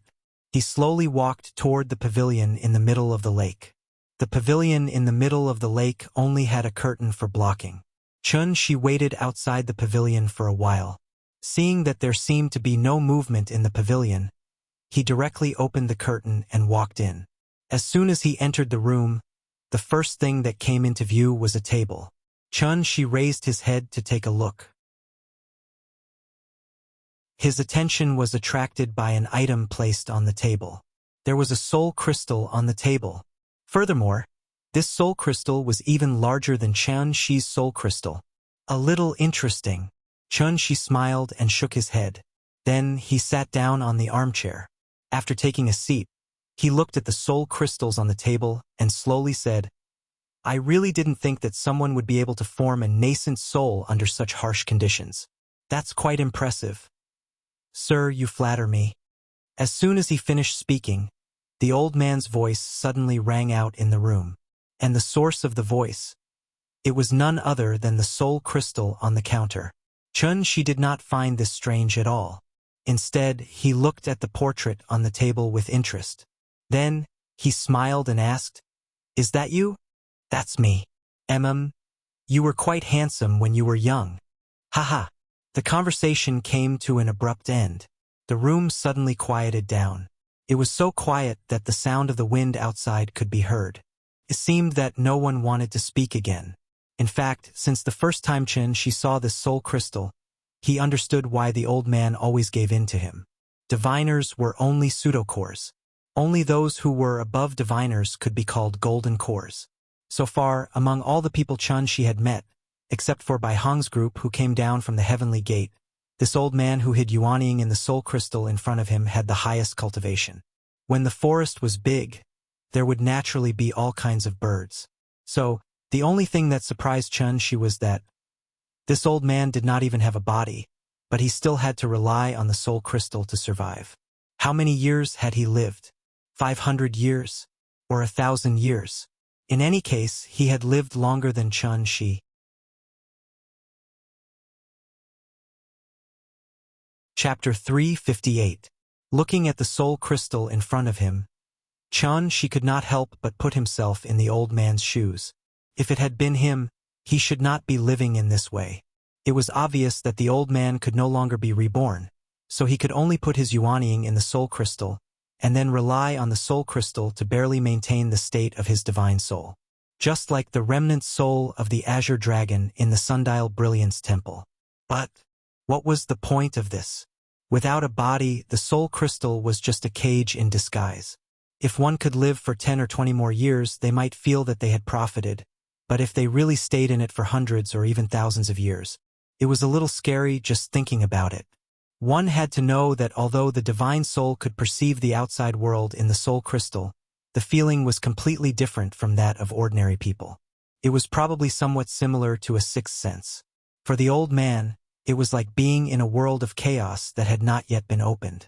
He could not directly see the outside world, but he could clearly perceive any subtle movements in the outside world. Struggling at death's door in the gap between two worlds, the loneliness brought about by drifting away from reality was actually a kind of torture and punishment that ordinary people could not bear at all. Therefore, Chun-Shi could not help but sigh from the bottom of his heart. This old man was also a ruthless person. Chun-Shi silently looked at the portrait on the wall. After a long while, he took the lead to break the silence. Well, I don't have as much time as you, so don't waste time here. Looking at your age, you should know a lot of things. Let's talk. I'm very interested in the matters of ancient cultivators. Why don't we start talking about it? Chun-Shi opened the conversation. But the old man did not immediately answer after hearing it, but instead laughed. Although his expression could not be seen, the laughter gave Chun-Shi a strange feeling. That feeling, it was somewhat like the young man and wise old man who often appeared in jokes. The young man asked the old man to answer his questions, but the old man smiled and did not say anything, but instead put on a posture of having seen through the world of mortals and understood the true meaning of life. In this regard, Chun-Shi's reaction was completely different from that of the young man in the joke. Keeping me in suspense, right? All right, take your time. I'm gonna kill that guy. As soon as he finished speaking, Chun-Shi stood up and pretended to leave. His unconventional behavior immediately threw the old man into disarray. He had no choice but to shout anxiously, "Sir, please wait." It's not that this old man is deliberately keeping you in suspense, but it's a long story. Mister, please take a seat and listen to this old man from the beginning. Hearing this, Chun-Shi couldn't help but snort coldly. He used his hand to tidy up his clothes, and then slowly sat back down. Could it be that Jiang Zhengqing dared to challenge the patriarch in public? Most likely, this old man was backing him up. It seemed like the Jiang clan really had no successors. Otherwise, how could a mere above-heaven tier receive such importance? Chun-Shi sat in the chair with a cold face. The old man originally wanted to take the opportunity to inquire about Chun-Shi's background, but he didn't expect Chun-Shi's style to be so simple and crude, threatening Jiang Zhengqing's life at every turn. The hope of the Jiang clan's revival was all placed on Jiang Zhengqing. Since Chun-Shi had already displayed such an attitude, the old man naturally didn't dare to change the topic. He could only open his mouth and tell the story. Actually, this matter starts from ancient times. The so-called ancient times actually referred to the time before the Xia dynasty, which was the time before the birth of human civilization. Western scholars did not recognize the existence of the Xia dynasty. On one hand, it was because Westerners had a different understanding of Wuxia culture. On the other hand, it was because archaeologists had not found any written records of the Xia dynasty. If it weren't for the discovery of the Yin ruins in Yuzhou, Western scholars would even doubt the authenticity of the Shang dynasty. Both the Xia dynasty and the ancient Indian civilization appeared more than 4,000 years ago, while the ancient Egyptian civilization and the Sumerian civilization appeared more than 7,000 years ago. However, it had only been 2,000 years since the day Jesus was born, but human civilization had already stepped into the information age from the Iron Age, the Steam Age, and the Electric Age. It wouldn't be long before human beings could truly enter the space age and soar freely in the universe. How many years had it been? And what about Earth? Earth was already 4.6 billion years old. 4.600000000. A series of zeros, wasn't that enough to explain the problem? Therefore, there was no doubt that as early as the ancient times, there were humans on Earth, but they were forced to leave. This was the fundamental reason why humans could still find records of mythical civilizations from ancient books to this day. Earth was a cultivation planet, not a dead planet like Mars. It was the source of life and the beginning of everything. In front of it, immortal cultivators were too insignificant. Tides rose and fell. When the spirit energy of Earth declined, It was like the water of the Pacific Ocean drying up for immortal cultivators. Doomsday came. Fortunately, there was always a way out. Coincidentally, the Tai Ching divine ancestor appeared out of nowhere and saved everyone from the fire and water with his own strength. Although Chen Shi already knew this information from Bai Hong, he didn't interrupt the old man. Instead, he silently listened to the old man again. However, as he listened, Chen Shi suddenly realized there was a big difference between the old man and Bai Hong's narration. At first, Chen Shi suspected that either of them was lying, but on second thought, he immediately dismissed the speculation. After all, it had been 10,000 years since the ancient times. 3 people's words could become a tiger, let alone these legends passed down by word of mouth. Therefore, Chen Shi didn't think that either of them was lying to him. One lived on Earth and the other lived in the great world. The two of them were in different positions, so what they saw and heard was naturally different. Bai Hong focused on the great world, but when it came to the old man, he naturally focused on Earth after the ancient immortal cultivators left. So, the Tai Ching divine ancestor didn't leave with everyone back then, but left some people behind. They either had old grudges with the Tai Ching divine ancestor or committed some unforgivable sin. In short, they were abandoned by the Tai Ching divine ancestor, so they were forced to stay on Earth. However, the Tai Ching divine ancestor was deeply righteous. How could he not understand that the sins of the elders had nothing to do with the juniors? Therefore, the divine ancestor made a promise. As long as the descendants of the sinners could cultivate to the diviner level, they could return to Tiandu through the divine gate. This was the origin of the concept of ascension. In fact, in the beginning, the cultivation environment on Earth wasn't as bad as it was today. Therefore, there were dozens of diviner-level cultivators back then, which led to the legend of the investiture of the gods. Wasn't it a good thing for everyone to form a group and ascend? Unfortunately, no one would have thought that the cultivation environment on Earth would deteriorate so quickly.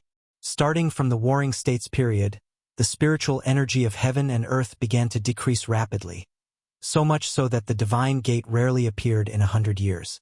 The living environment of immortal cultivators became worse and worse. In the end, they had to hide among the famous mountains and rivers, relying on the weak spiritual energy in the blessed lands to barely maintain their legacies. Thus, the 5 great legacies were born. The immortal cultivators were declining day by day, and there was also the matter of the first emperor burning books and burying scholars. Everything about the ancient immortal cultivators could only regretfully come to an end. Not bad. A very good story. After listening to the old man's detailed narration, Chen Shi couldn't help but praise it again and again. It really gave birth to a feeling of looking through history, magnificent and magnificent, could be said to be soul-stirring. However, although the story was good, Chen Shi didn't forget the purpose of this trip.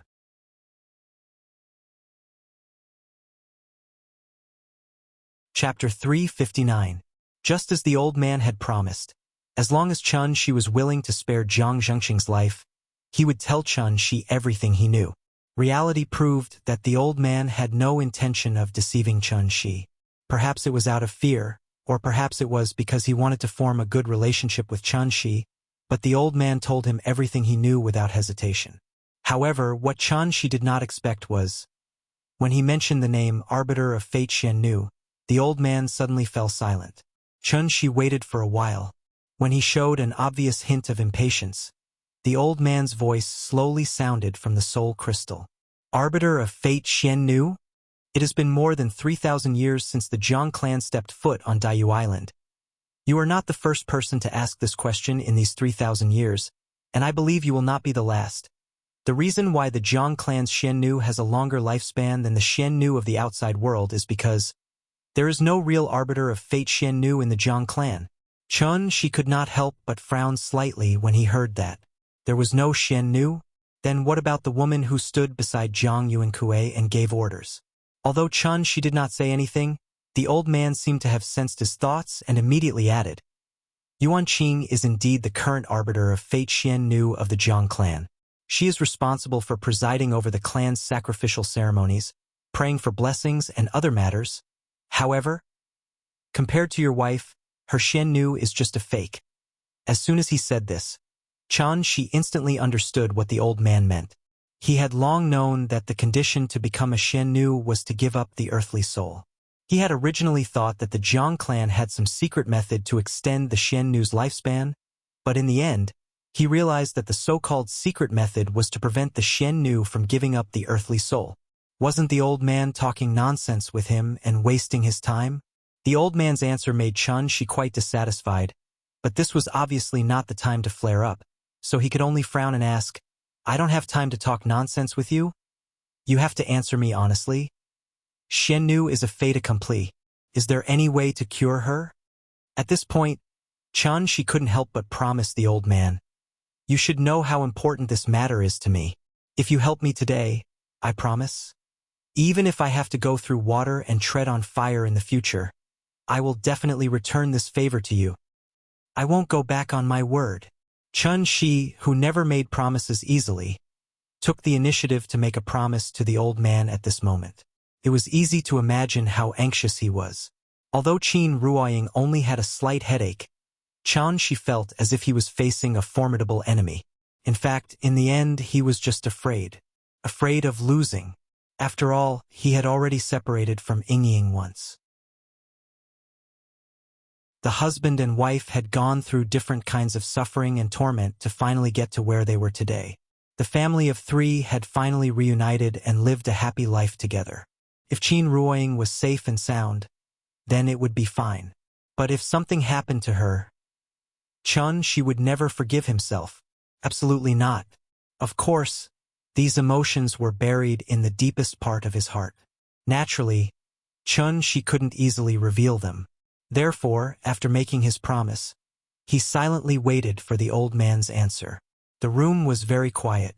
It was so quiet that he could even hear the wind outside. The white curtain was gently blown by the wind, just like his heart that couldn't calm down. After an unknown amount of time, the old man's voice rang out again. However, the old man didn't rush to answer Shi's question.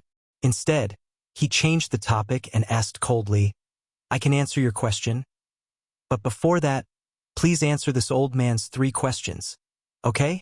Although he didn't know what the old man was up to, now was not the time to be anxious. So she could only answer patiently, please go ahead. The first question, Sir, do you know what realm the divine ancestor was at back then? Hearing the old man's question, she couldn't help but be stunned. Although he wasn't interested in these unimportant things, since the old man mentioned it, there must be a reason, so he seriously thought about it. Qi refinement, foundation establishment, golden core, yuanying, soul formation, insightful void, Tao integration, tribulation ascension, Mahayana.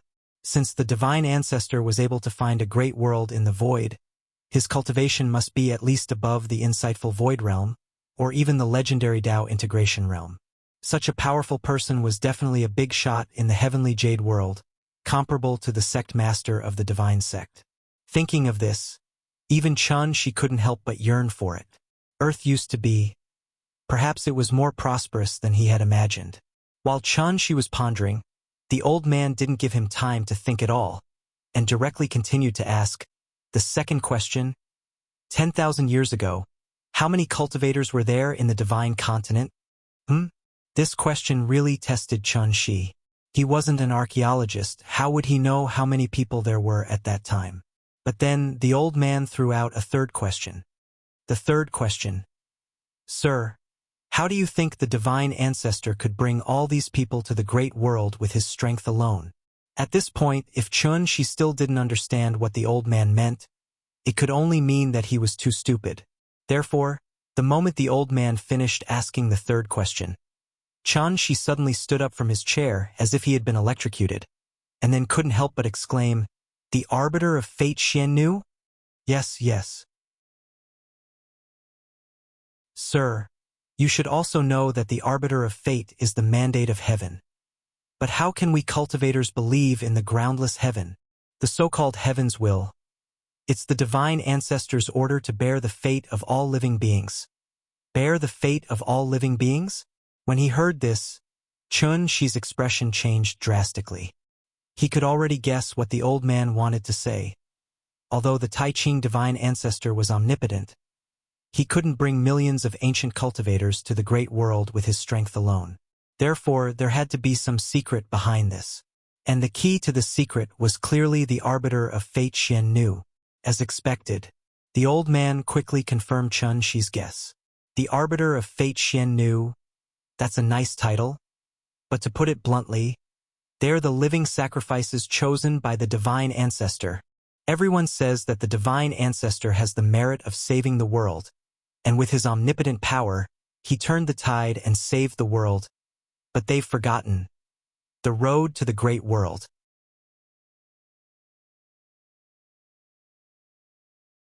Chapter 360. A Living Sacrifice. The moment he heard these 3 words, Chun Shi understood everything. Even if the grand pure divine ancestor's cultivation was extremely high, it was impossible for him to forcefully open and stabilize the passage between the 2 worlds by himself. After all, there were too many people who needed him to save. Not 1,000, not 10,000, but millions and tens of millions. The grand pure divine ancestor did indeed save the world. But at the same time, this contribution was also stained with the blood of too many innocent people. Not everyone could travel through the void and cross realms as they wished. Therefore, the grand pure divine ancestor could only rely on external forces to allow everyone to go to the great world unharmed. If the Sundial Brilliance Temple was the coordinate between the 2 worlds, then the soul of Xian Nu was the track to the great world. When the end of the world was approaching, the train led by the grand pure divine ancestor carried the hopes of the ancient cultivators and rumbled toward the great world full of the unknown. The only place that was not harmonious was probably the railroad track. There were millions of people who needed to be saved. The number of Xian Nu who needed to be sacrificed was also not a small number. One after another, weak and fragile souls. In terms of individual strength, they were not even worth mentioning. They were too weak. A single strand of silk could not make a thread, and a single tree could not make a forest. Under the guidance of the grand pure divine ancestor, these weak souls of Xian Nu were connected to each other one by one. Like sections of track, they paved all the way from Earth to the great world, forcibly opening up a path of survival for the cultivators in the Age of Doom. How was this a path of survival? It was a nether river full of wronged souls. Because only through the guidance of Xian Nu's soul could the grand pure divine ancestor use this to stabilize the passage between the 2 worlds, so that those who were not at the soul formation stage could safely pass through the void cracks. Although he had not witnessed this history with his own eyes, Chun Shi had a rough understanding of that ancient era. He was even willing to believe this was not a dark past, but a grand epic. In order to continue the legacy of the ancient cultivators, even the weak Xian Nu was willing to sacrifice her life to protect the legacy of the ancient cultivators. Traveling in the wind and rain, passing on the torch. Despite all the hardships, the jade was finally formed. In truth, the sacred ancestor wasn't wrong. With the divine ancestor's cultivation, there was no need for him to care about the lives and deaths of all living beings. Wouldn't it be great for him to live a carefree life in the great world by himself? But he didn't. Instead, he chose to return to Earth and seek a chance of survival for all living beings with his own strength. It was a pity. History had already proven that the founder of every dynasty was great, but after that, each generation would be worse than the last. The world only remembered the peerless leader, but forgot about the Siming Xian Nu who had sacrificed everything to save them. This was also the reason why Bai Hong knew nothing about Siming Xian Nu. No matter what the reason was, the survivors of the great world had long forgotten the greatness of Siming Xian Nu. Back then, the divine ancestor gathered the most precious treasures in the world and refined a total of 13 soul-amassing cauldrons. There is one in each of the 5 places of inheritance, and the other 8 are scattered in the divine land. Now, no one knows where they are. These 13 soul-amassing cauldrons and the heaven-bearing efficate floating dawn mirror formed the set of supreme treasures that could save all living beings. Of course, the soul-amassing cauldron was mainly used to collect Xian Nu's earthly soul. The heaven-bearing efficate floating dawn mirror was the true core. After Xian Nu offered her earthly soul to the soul-amassing cauldron, The divine ancestor held the mirror in his hand and led everyone to the blissful great world in the void. The old man recounted the events of the past. After hearing this, Chun-Shi frowned and seemed to be thinking about something. Seeing that he didn't intend to speak, the old man paused for a moment before continuing. I'm sure you know that with your wife's current cultivation, she definitely wouldn't have fallen sick if her soul was fine. So I'm guessing this might have something to do with the heaven-bearing effecate floating dawn mirror. After all, this treasure was left behind by the divine ancestor. No one knows what secrets are hidden in it. If you want to completely solve this problem, I'm afraid you have to find the heaven-bearing effecate floating dawn mirror first. After the old man finished speaking, the room fell silent again. After a long time, Chun-Shi seemed to be talking to himself, and couldn't help but mutter, "Sky-bearing imitation Fuli mirror, right?" Seeing that his reaction was a little strange, the old man comforted him. For thousands of years, I've seen many similar situations. Many Xiannu wanted to cultivate when they grew up, but because they lacked one of their 3 earthly souls, they could only die with regret. But once they found their earthly soul, they could walk, sit, and lie down. Their spiritual sense was no different from that of ordinary people. Your wife only had a little dizziness and dark vision. It shouldn't be a big deal, so you don't have to worry too much. Not a big deal? Chun-Shi wasn't as optimistic about this as the old man. But now wasn't the time to be worrying unnecessarily, so he could only put this problem aside for the time being. He then stood up and said, "All right, since I've said what I needed to say, let's leave it at that for today. I'll remember this favor. In the future, if the Zhang family has anything to ask of me, I won't hesitate to help." Haha, then I'll thank Mr. Chen first. The conversation finally came to an end. Zhang Yuankue had been waiting at the bridge for a long time. When he saw Chun-Shi walk out of the room, he immediately went to the pavilion in the middle of the lake. After sneaking a peek at the situation in the room, he finally felt relieved. It seemed like he was really afraid that Chun-Shi would hurt the elder ancestor. "All right, you don't have to follow me. Go inside and wait." When Chun-Shi saw that Zhang Yuankue wanted to send him off, he waved his hand and rejected him. Then he walked back the way he came from.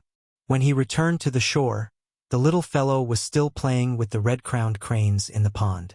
These red-crowned cranes were like dolphins. They would rub against her from time to time, which really made the little fellow very happy. If it weren't for Qin Ruoying's repeated dissuasion, the little fellow even wanted to bring a few of them back. The little fellow was very happy, but Chun-Shi's mood didn't seem to be very good. The little fellow had long been trained to observe people's expressions. When she saw that Chun-Shi was unhappy, she didn't dawdle anymore. After waving goodbye to the red-crowned cranes, she lay in Chun-Shi's arms and obediently got on the boat. Under the gaze of the Zhang family, the yacht slowly sailed away from the dock. At this time, Qin Ruoying gently held Chun-Shi's hand and asked softly, "Shi, what's wrong?" "Nothing." Chun-Shi pinched the little fellow's butt and signaled her to sit still. After that, he held Qin Ruoying's hand and went to the bow of the boat. It was late at night. A bright moon hung high above the sea, constantly emitting a cold light. Looking at his lover beside him, Chun-Shi couldn't help but ask faintly, "Ying, what kind of person do you think I am? Why would you ask that?" "I'm actually a very selfish person." "I don't think so." Qin Ruoying felt that something was wrong with Chun-Shi. She imitated the little fellow and put her head on his other shoulder, hoping to make him feel at ease. However, Chun-Shi looked as if he was sick. He stared blankly at the bright moon and replied in a daze, "Really, I'm very selfish. For you, I can give up the whole world. All living beings are just ants in my eyes. If one day you're no longer here, I think I might be able to destroy this world and make all the unpleasant things disappear." Chun-Shi was still expressing his feelings when Qin Ruoying suddenly pinched him and said with an unhappy face, "What nonsense are you talking about?"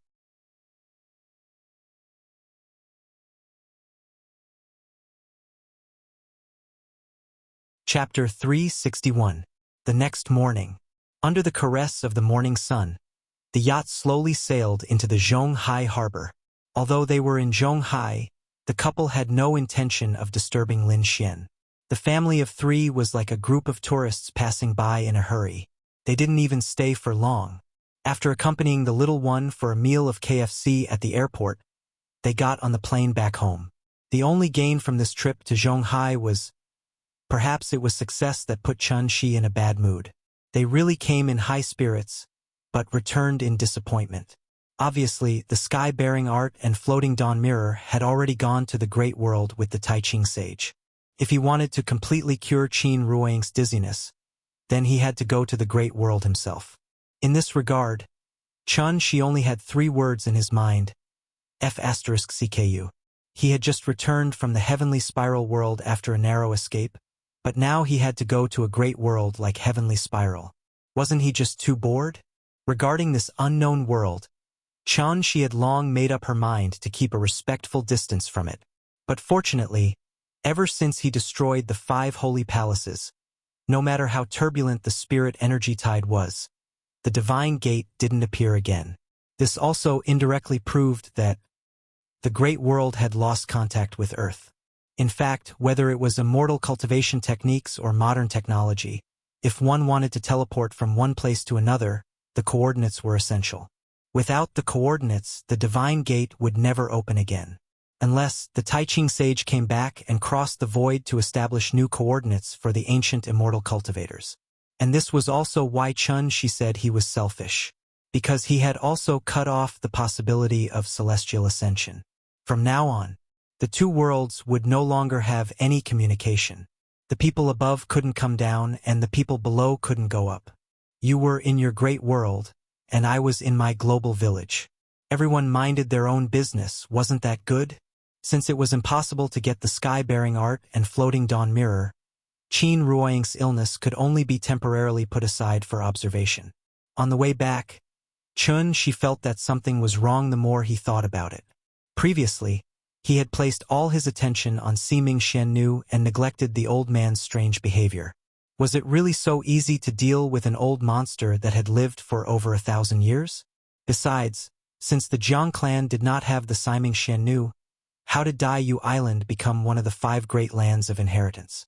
The old man's story should be true, but Chun-Shi had a feeling that the old man was deliberately hiding some important information. However, since he did not plan to go to the great world, he did not need to delve too deeply into these things. Anyway, Daiyu Island was right there. Once Chun-Shi realized that the old monster had lied to him, he could not guarantee that he would do something terrible. After the family of 3 returned to Shangjing, their days were peaceful again. The summer sun shone brightly, and the willows by the lakeside rustled gently. Sightseeing, playing in the water, and flying kites, Hohai had different sceneries throughout the year. Time passed quietly amidst the laughter of the 3 little fellows. In the blink of an eye, the summer vacation was over, and the country welcomed the start of school again. And this little guy had finally ushered in the most important phase of his life. School. To be honest, Nianyan's personality had begun to change under the intentional indulgence of her husband and wife. Although she was still the obedient, sensible, and polite little fellow, she would throw a tantrum from time to time now. She had some traces of a spoiled brat. Of course, Chun-Shi and Qin Ruoying could not be blamed for this. After all, they owed their child too much. Nianyan had been an orphan since she was young. Now that she finally had her parents, shouldn't she throw a tantrum and experience the feeling of being doted on by her parents? Childhood. Happiness was the most important thing. However, a child could throw a tantrum at home, but no one would indulge her outside. Therefore, a few days before school started, Chun-Shi seriously tutored the little fellow and warned her about many things. For example, she had to study hard in school, listen to the teachers, abide by the school rules, and not bully her classmates, of course. She could not be bullied by her classmates. When Chun-Shi mentioned the last point, before the little fellow had time to nod, the 2 brothers couldn't wait and shouted loudly, "With us here, no one dares to bully her." The younger brother, who had always been straightforward and honest, did not forget to add at this moment, "If anyone bullies you, just tell me. I'll help you beat him up. And me, let's beat him up together. Okay." Yes, the 2 brothers also wanted to go to school with Nianyan. Although it was only a senior class, this was the first step in the little fellow's student life. Therefore, even though Chunshi had always said that he wanted to let Nianyan live an ordinary life, when it came time to choose, he still listened to his sister-in-law's advice and chose the Donghua Gate Kindergarten, which was located next to the Forbidden City and was known as the best in the country. It was not an exaggeration. If one stood outside and casually threw a brick into the kindergarten, it might hit the grandson of some big boss. One could imagine how deep the background of this kindergarten was. It was said that the children of the rich won at the starting line. From this moment on, the competition had already begun. Donghua Gate Kindergarten was less than 5 kilometers away from Hohai. On the first day of school, there was no way to take the school bus, so Chunshi had to personally send the 3 of them to school. Along the way, the 3 little fellows were extremely happy. They carried the same style of cartoon school bag. Nianyan walked in the middle, and the 2 brothers stood on her left and right, like guardians, protecting her at all times. A bus slowly drove over from afar. She did not have any reaction, but the 2 brothers excitedly squeezed Nianyan onto the sidewalk, and then very seriously warned, "Nianyan, when you walk, you have to look at the bus. Look at how big that bus is. If it hits you, you'll be dead. Do you understand?" The little fellow nodded blankly. Then, she looked back at Chunshi. After seeing Chunshi smile and nod at her, she turned her head and began to look at the bus next to her. Everything was too novel. Although she had been to kindergarten before, this seemed to be the first time she went to school. Papa also said that in the future, they would have to take the school bus to and from school bus? What was that? Thinking about it, the little fellow could not help but raise her head and look around. On the old streets of Shangjing, the bright sunlight shone on her through the shade of the trees. The surrounding cars and pedestrians seemed to be a little different from usual. Was this going to school? Chunshi walked with the 3 children for a while.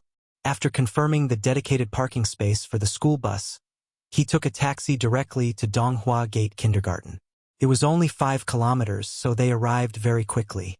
As soon as they got out of the car, Chunshi realized that this kindergarten was indeed a little famous.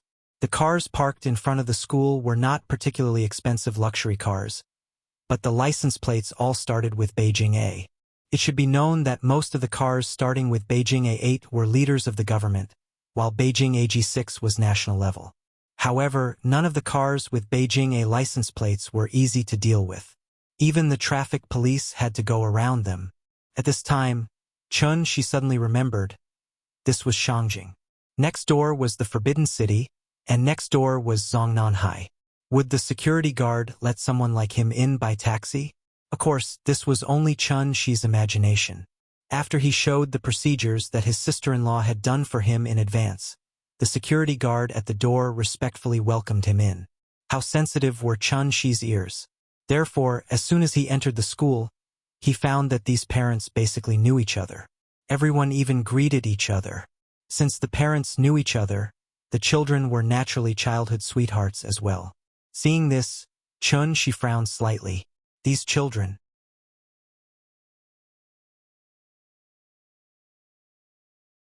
Chapter 362. The children of the courtyard could also be considered a characteristic of Wuxia. In the past, the units had to allocate houses and everyone in the unit lived together. Everyone saw each other all day long and their children would naturally play together since they were young. They were the so-called childhood sweethearts. Of course, it would be fine if it was an ordinary unit. The children of the courtyard that people talked about were mostly the children of high-ranking cadres.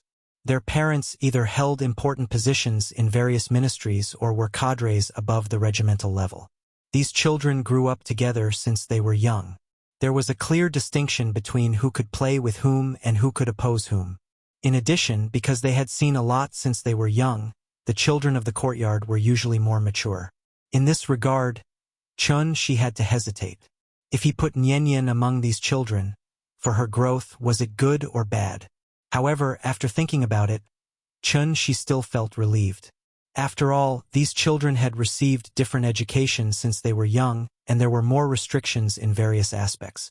If he really wanted to compare, it might be easier to get along with them than children from ordinary families. In short, he would give it a try first. If Nian was unhappy, he would find another place for her. While thinking, She led the 3 children into the school. Today was the registration day. The main purpose was to help the children adapt to the environment of the kindergarten. It was not official enrollment yet. Therefore, after She filled in the form, he led the 3 children to the classroom under the guidance of the teacher. Since the school was so famous, there must be some skills in the background. She glanced casually and found that there seemed to be more teachers in the school than there were parents. There were main class teachers, assistant class teachers, auxiliary class teachers, life teachers, care and health teachers, there was everything. Along the way, regardless of whether they knew each other, the teachers were very kind and greeted the 3 children. Those who did not know would think that they were eating heideleo. Under the guidance of the teacher, they quickly arrived at the big classroom. The 3 children did not go to the middle class but came directly to the big class. Such unfamiliar faces naturally attracted the attention of the other parents. Other families usually had one person dragging one person, but she was dragging 3 people. In addition, he was a new face, so everyone couldn't help but whisper to each other. "Old Lee, have you seen this person before? It looks like a new face. He didn't even come to the parent-teacher meeting yesterday. Didn't you see the enrollment list before? Which unit is he from?" Now that you mention it, I remember that there were originally only 60 spots for this semester. However, a few days before the start of the semester, 3 spots were forcefully inserted. They didn't even attend the interview and just waited to report. "You didn't even attend the interview? So powerful. Isn't that so? When I brought the child here, I didn't even pass the interview. If it weren't for my uncle, I reckon it would have been over." We begged, and it wasn't easy for us to get a spot. Yet he casually dragged in 3 people. This is shoo, you know? After a brief discussion, the 2 parents glanced at each other in tacit understanding. They immediately came up with a plan. There were many small tables in the classroom. 3 to 5 parents gathered around a table with their children. However, similar discussions were constantly taking place at each table. Why do parents nowadays like to let their children go to good schools? Grades were only one of the reasons. The most important thing was a good school could build better connections for the children, and the importance of these connections could not be compared with a few simple numbers on the report card. Classmate relationships. Only 10 or 20 years later, when everyone had stepped into society, would they deeply realize how valuable this word was. Although everyone was whispering, she pretended not to hear them. As soon as he entered the classroom, he took the 3 children and sat down according to their nameplates. The children in the kindergarten were still young. Naturally, it was impossible for the children to go on stage and introduce themselves as soon as they entered the classroom. Therefore, they could only wait for the children to adapt before the teachers arranged for them to begin the self-introduction. There were many delicate little toys on the table. As soon as they sat down, the 3 children were attracted by these toys. The teachers were indeed very attentive. They even prepared an exclusive gift bag for each child. The little girl was still very familiar with her name.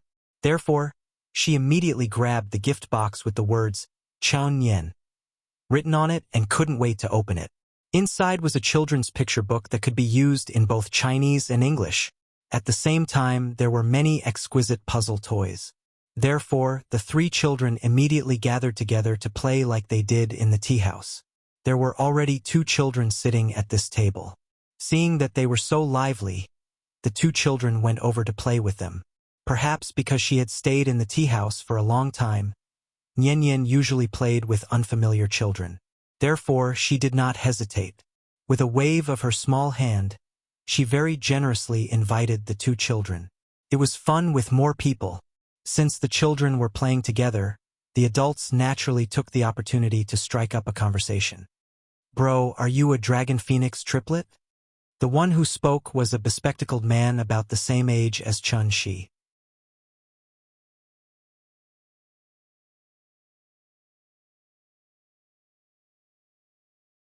Chapter 363. After the bespectacled man explained everything to Shi, he couldn't help but put on a haughty look. He was confident, But he didn't know that this confidence was meaningless in front of Chun Shi. Therefore, after Chun Shi chuckled a few times, he acted as if he didn't understand the bespectacled man's words and turned to talk to Wang Junsheng about the child. In this spacious and warm classroom, he wasn't a god. Nor was he Mr. Chun. He was just a child's father. Seeing that Chun Shi didn't play by the rules, Wang Junsheng couldn't figure him out for a while. However, he didn't neglect Chun Shi because of this. Since he didn't want to talk, then he couldn't blame him for investigating on his own. Therefore, after giving the bespectacled man a look, Wang Junsheng followed the topic and started chatting with Chun Shi. If you ignored the content of their conversation, the atmosphere was similar to a business gathering. Just a few glasses of wine and there would be a harmonious atmosphere of drinking and chatting. Perhaps it was because they were accompanied by their parents. The children quickly adapted to the classroom environment, and then they began to play freely. A few of them were lively and started to clamor about going outside to play on the slide. Seeing that the atmosphere was lively enough, the teacher came to the center of the classroom and kindly asked the children to stand up one by one. Then, she guided them to start introducing themselves. It was the little girl's first time facing such a situation, so she was naturally a little embarrassed when it was her turn. Under Chun Shi's constant encouragement, the little girl finally mustered up the courage to stand up and say timidly, My name is Chun Yen. I'm 5 years old this year." It was just a few simple words, but she stuttered as if she was stuttering. After saying that, the little girl immediately shut her mouth and stood there timidly, not knowing what to do. "Very good. From today onwards, Chun Yen is a member of our big family. Come, let's welcome her together. Welcome the new student." After saying that, the teacher took the lead and applauded. When the children saw this, they followed the teacher's example and clapped while shouting, "Welcome the new student." Speaking of which, this was the first time in Yen Yen's life that she had officially integrated into a group. That strange feeling immediately made her feel a little overwhelmed, so she could only lower her head and constantly tug at the corner of her clothes with her hands. That shy and bashful look on her face was extremely adorable. After Chun Shi pulled her back to her seat, the little thing slowly opened her eyes again. Then she carefully listened to each student's self-introduction, and under the guidance of the teacher, she kept applauding. It looked like she was trying to integrate herself into this new group. The little girl was already so nervous, not to mention the brothers. Of course, when it was Wenwen's self-introduction, he actually said, My name is Xia Ming." When he heard this, he corrected him, "Xia, don't believe him. He's Xiaowen. Xia Ming." "You, my Xia," the older brother instinctively retorted. Then, as if he suddenly came back to his senses, he couldn't help but mumble weakly, No, I'm Xiaowen, he's Xia Ming." The twins were extremely eye-catching wherever they went. When the two brothers made such a scene, all the parents present were immediately amused and laughed. The other children looked at them in confusion. They really didn't understand what was going on. How could two people in this world look exactly the same? Everyone looked at the brothers curiously. The differences in the brothers' personalities were completely on display here. The older brother, who had always been shrewd and never let himself be taken advantage of, was now blushing like a monkey's butt. The younger brother, who had always been simple and honest, was not at all timid in the face of everyone's stares. Instead, he was complaining that his older brother was using his identity. The two brothers were like two pistachios, immediately making everyone laugh out loud. Just like that, Chun Shi led the three children into the capital city's second-generation circle. And the curtains slowly began on the three children's school days. After all, kindergarten life was quite relaxing. Perhaps because of the brothers' company, the little girl didn't cry from beginning to end. Sometimes, she even took the initiative to say that she wanted to go to kindergarten. Chun Shi said that the little girl would take the school bus by herself, but when it was time to go to school, he still personally picked her up and sent her to school every day. At the same time, he also instructed Big Cat to wait outside the kindergarten gate at all times. From this, it could be seen that he really cared for Yen Yen to the extreme. When life was on the right track, time seemed to pass much faster. In the blink of an eye, it was National Day again. It was cold in the north, and at this time people all wrapped up their jackets. There was no military parade this year, so naturally, there were fewer tourists in Shangjing than in previous years. It was still the large courtyard, but compared to the desolation of previous years, the Qin family's courtyard was particularly lively this year. Early in the morning, Gu Lao took the brothers to the courtyard. Xiao Yuan was busy moving out all the tables and chairs in the house, while her sister-in-law and Qin Yongyan sat in the main hall to discuss their own understanding. Even Qin Ruoying, who hadn't shown up for a long time, today, she finally got Qianxi's permission to make an exception and take a day off. In fact, since the family of three returned from Daiyu Island, Qin Ruoying became the one who worked the hardest. She was cultivating in seclusion almost all the time. Her sister-in-law's dizziness wasn't very obvious because she had already stepped into the celestial being realm. Therefore, She came to a conclusion. This symptom might be effectively suppressed with the improvement of her cultivation base. In this case, he naturally had to urge Qin Ruoying to cultivate diligently at all times. After all, he had already destroyed the Sundial Brilliance Temple. Without the blessing of 8 times the time difference, Qin Ruoying could only rely on her own efforts. Unfortunately, her talent wasn't good, so she could only work harder than ordinary people. And this was the fundamental reason why Qin Ruoying had been living in seclusion recently. Today's weather was good. The chill of early autumn was swept away by the warm sunshine. The autumn air was refreshing, and the clouds were light and the wind was light. Everything was so tranquil, just like Qi's mood at the moment.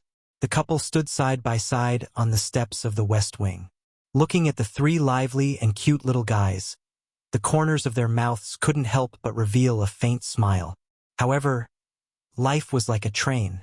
After arriving at this station, there was still the next station. She wasn't even ready to welcome the next station when the train suddenly stopped here.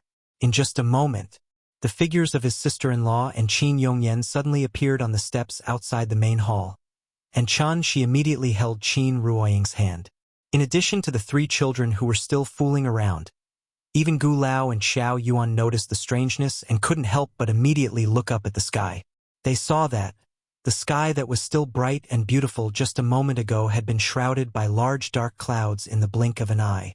It was clearly 10 o'clock in the morning, but the sky was gloomy as if night had fallen. The speed of change was simply puzzling. Why did the weather suddenly change? Gu Lao looked at the sky in surprise and immediately stood up. Then he quickly said to Xiao Yuan, "It looks like it's going to rain. Quick, let's put away the tables and chairs." However, as soon as Gu Lao's voice fell, bean-sized raindrops suddenly fell from the sky. Like a summer shower, the dense raindrops continued to fall from the sky. Almost instantly, Gu Lao and Xiao Yuan became drowned rats. And at this moment, Shi, who was standing on the steps, suddenly reached his hand into the rain and then opened his palm, allowing the raindrops to constantly hit his palm. Feeling the surging spiritual energy contained in the rain, Shi's brows almost instantly twisted into the shape of the Chinese character Sichuan. What kind of shower was this? This was simply an unprecedented tide of spiritual energy liquefied, benefiting the common people. This was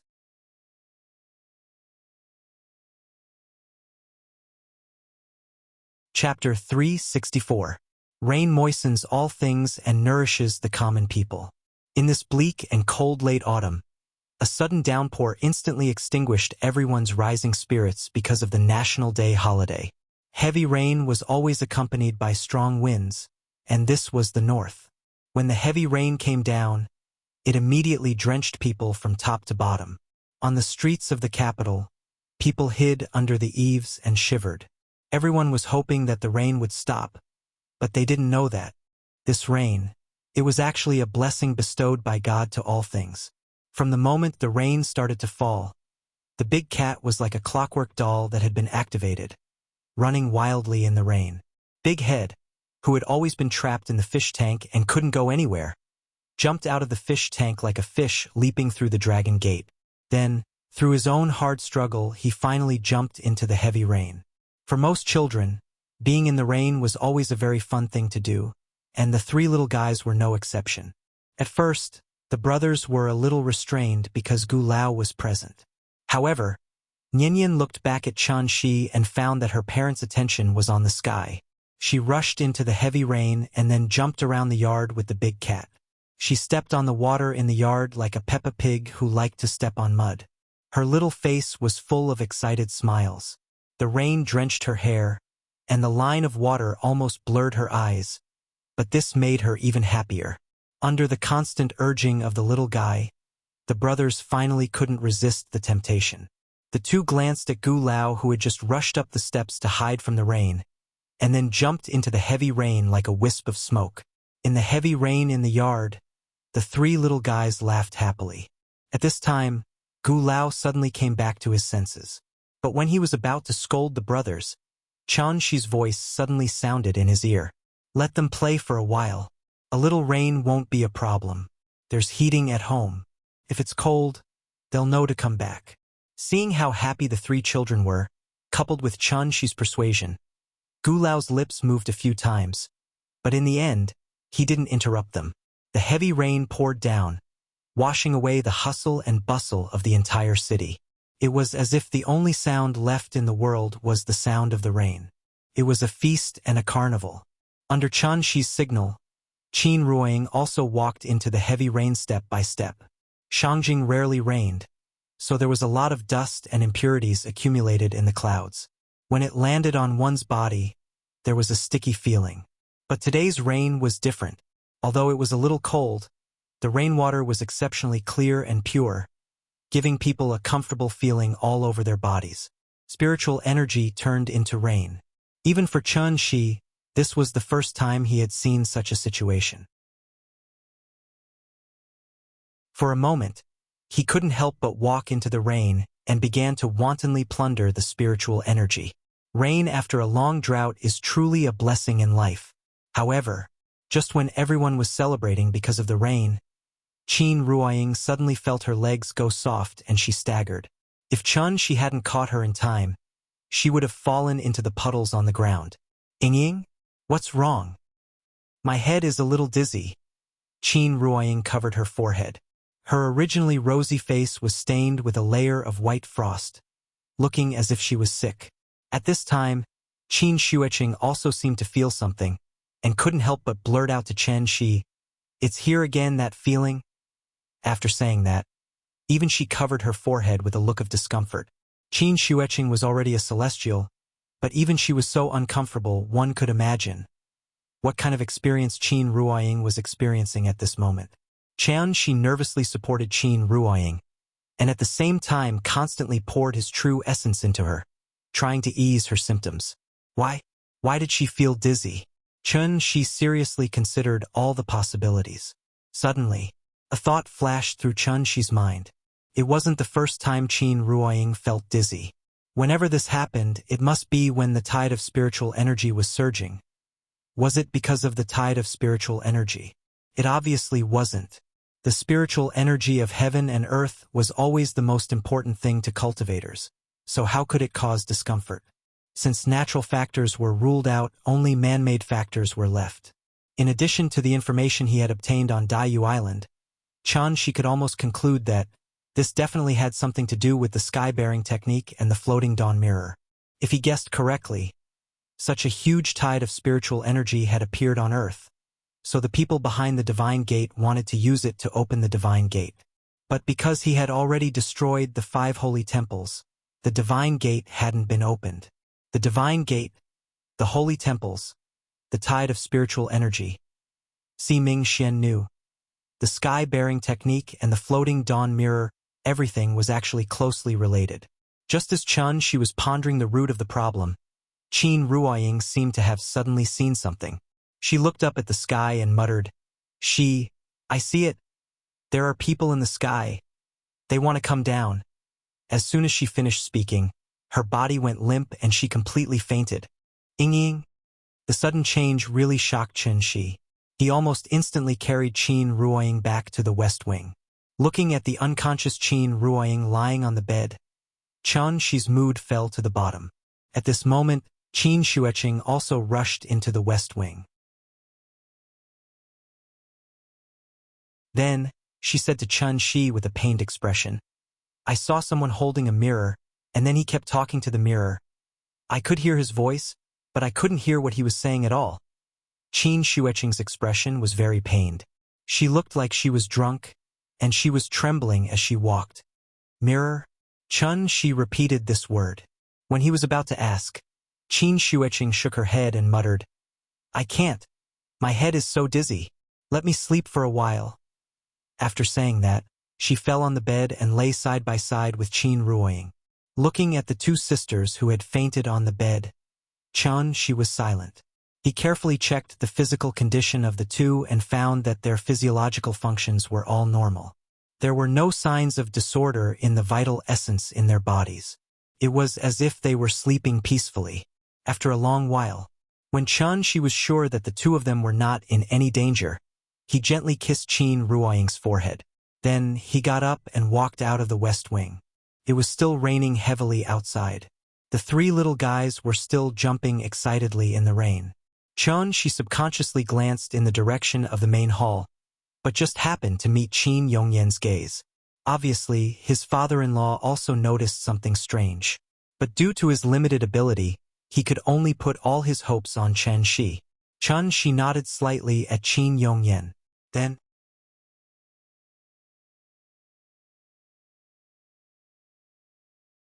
Chapter 365. Above the sky, amidst the dark clouds, Chun Shi silently sensed all the tiny movements around him. A massive spirit energy tide that he had never seen or heard of before was surging wantonly in front of his eyes. It was only at this moment that Chun Shi suddenly realized. The area covered by this rain was too large. If one stood on the moon and looked at the earth, they could clearly see. The entire northeastern hemisphere was shrouded in huge cloud cyclones one after another. From the Malay archipelago in the south to Siberia in the north, almost half of Asia was covered by these huge cloud cyclones. The center of each cyclone was the place with the densest spirit energy. At a rough count, there were at least 7 or 8 cyclones.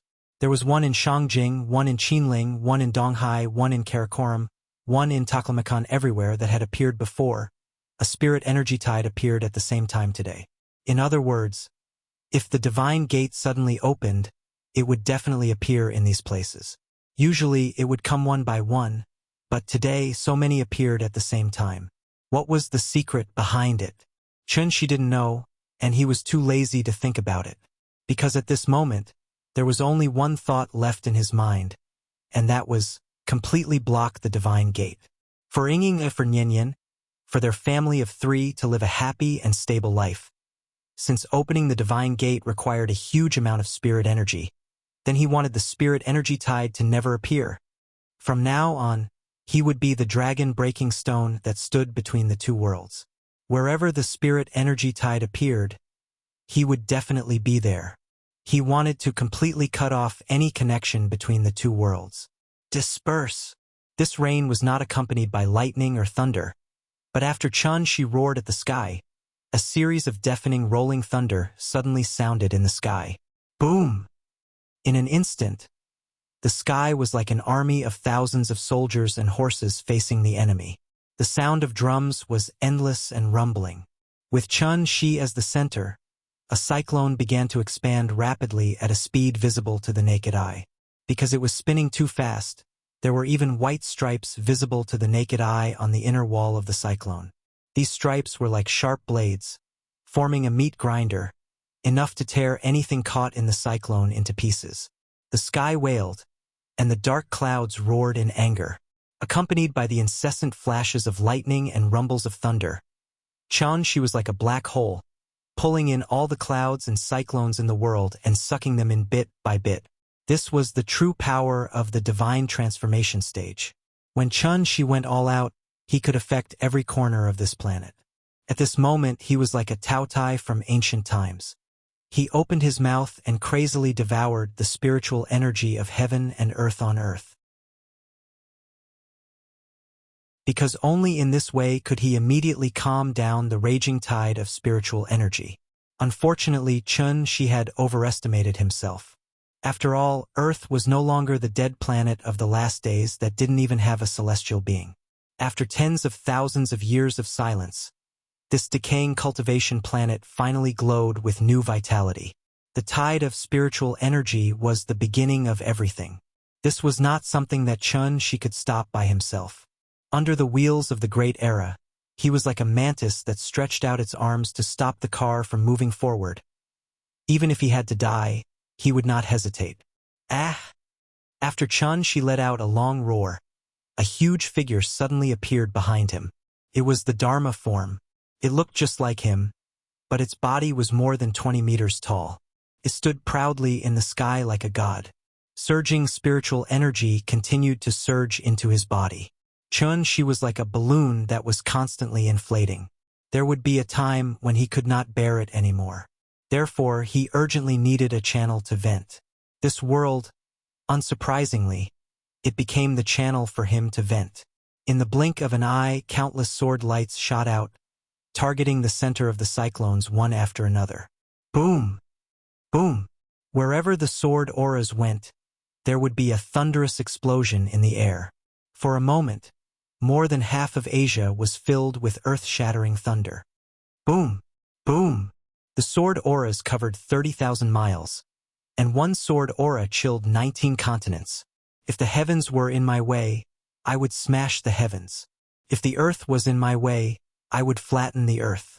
Chun-Shi crazily grasped the spiritual energy of heaven and earth while constantly detonating the center of the cyclones with the sword auras, trying to stop the tide from surging at the root. A big ship sank because of a small hole. 100-feet dike collapsed because of an ant's nest. The method Chun-Shi used seemed violent, but in fact it was simple and effective. After his desperate series of attacks, the surging tide of spiritual energy was forcibly contained by him. The tide gradually receded, and the clouds and cyclones dissipated one by one. The dark clouds in the sky also dispersed, and the warm sun shone on the earth again. At this time, Chun-Shi's pale face showed a smile with difficulty. It was finally calm. However, just as Chun-Shi dragged his tired body and was about to return to Shangjing, a voice full of anger suddenly rang in his ears. "It's you. How dare you destroy the sacred ancestors' foundation? You're blocking my way to Tiandu. Hateful, hateful, hateful." This person's tone was filled with incomparable resentment, as if he had a grudge against Chen-Shi for killing his father and stealing his wife. In the 3 hateful words in a row, there was an undisguised killing intent. This enmity was absolutely irreconcilable. After hearing this voice, Chun-Shi was a little confused for a moment, because this voice came out of nowhere, intermittent, and sounded a little strange, as if a voice changer was turned on, causing the voice to be distorted. However, Chun-Shi still understood this person's words. In this regard, Chun-Shi was unexpectedly mischievous. He imitated Fong Tangjing in the 9th grade Sesame official and shouted towards the sky with a cheeky face. "Not satisfied? Come and hit me. Come and hit me." As he spoke, he twisted and turned in the air proudly. In fact, Chun-Shi wasn't sure if the other party could hear his ridicule. Since the other party couldn't pass through the void and directly pressed him to the ground and beat him up, then this person definitely couldn't be the Taiching sacred ancestor. This person's cultivation was probably about the same as his, but the other party had touched the threshold of the word void, so he could directly talk to him from the great world. "You little thief. I'm so angry. Today, I swear that when the generals of Tiandu return, it will be the time to tear you into pieces. Remember this." Hearing this, Chun-Shi laughed disdainfully. Immediately after, he acted out of character and directly raised his middle finger towards the sky. At the same time, he didn't forget to ridicule. "Remember this, my ass. Ah." Obviously, that person was so angry that he couldn't speak, so he could only let out a roar of anger and helplessness. However, at this moment, the last cloud cyclone completely dissipated. The tide of spirit chi receded. That person's voice stopped abruptly, as if it had never appeared. Everything returned to silence. Chun-Shi immediately withdrew the smile on his face.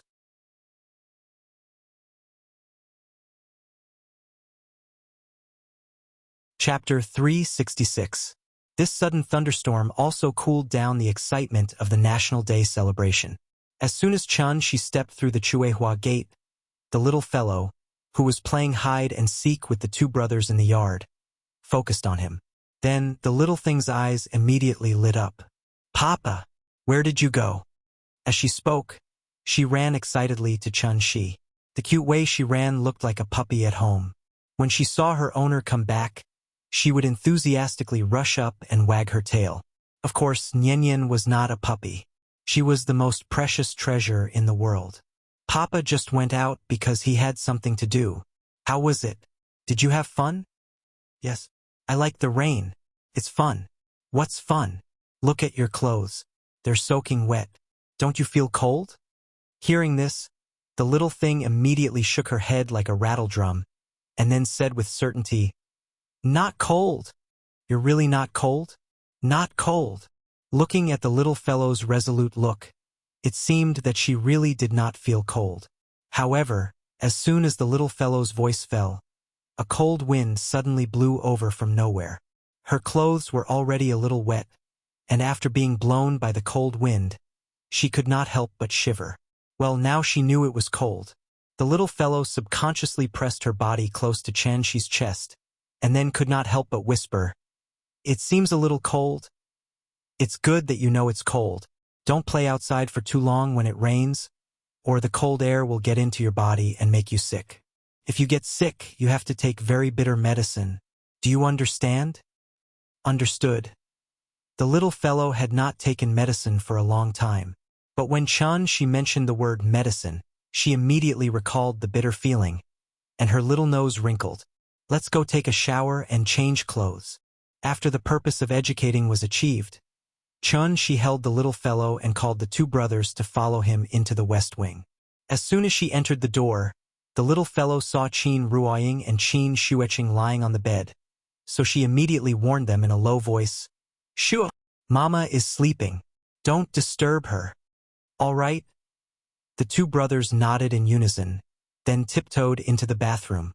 After all, Nian was a girl. Chun-Shi naturally couldn't let her take a bath with the two brothers, so he had to wash the two brothers first before it was the little fellow's turn. Although Chun-Shi's mood wasn't very good at the moment, but when facing the three children, he still showed enough patience. Even though the two brothers were very naughty when they were bathing, Chun-Shi did not vent his anger on them. Children were always carefree. No matter what the situation was, happiness would always be the first thing in their hearts. Therefore, more than half an hour had passed by the time Chun-Shi helped the three little fellows wash up, and their clothes were dried by Chun-Shi with Shin-Chi. "Okay, go out and play. Wait, what do you want to eat tonight? Dad will make it for you later." Braised pork ribs. After casually throwing out such a sentence, the little fellow hurriedly ran out of the west wing. "Okay, got it."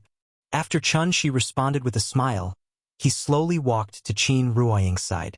Looking at his lover lying quietly on the bed, Chun-Shi couldn't help but gently leave a kiss on her forehead. After a kiss, the sister-in-law next to him suddenly made a soft moan, as if she had a nightmare.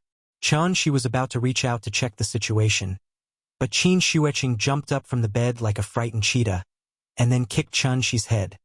"Stop, it's me." In front of Chun-Shi, the sister-in-law would never have any possibility of resistance. He just casually glared at Qin Xueqing, and Qin Xueqing suddenly fell on the bed like a robot without power. "Let's talk. What did you see before you fainted?" The sister-in-law was a celestial being, and her foundation was much thicker than Qin Ruoying's, so the information she provided was naturally more useful. After Qin Xueqing was pressed on the bed by Chun-Shi, she was completely awake.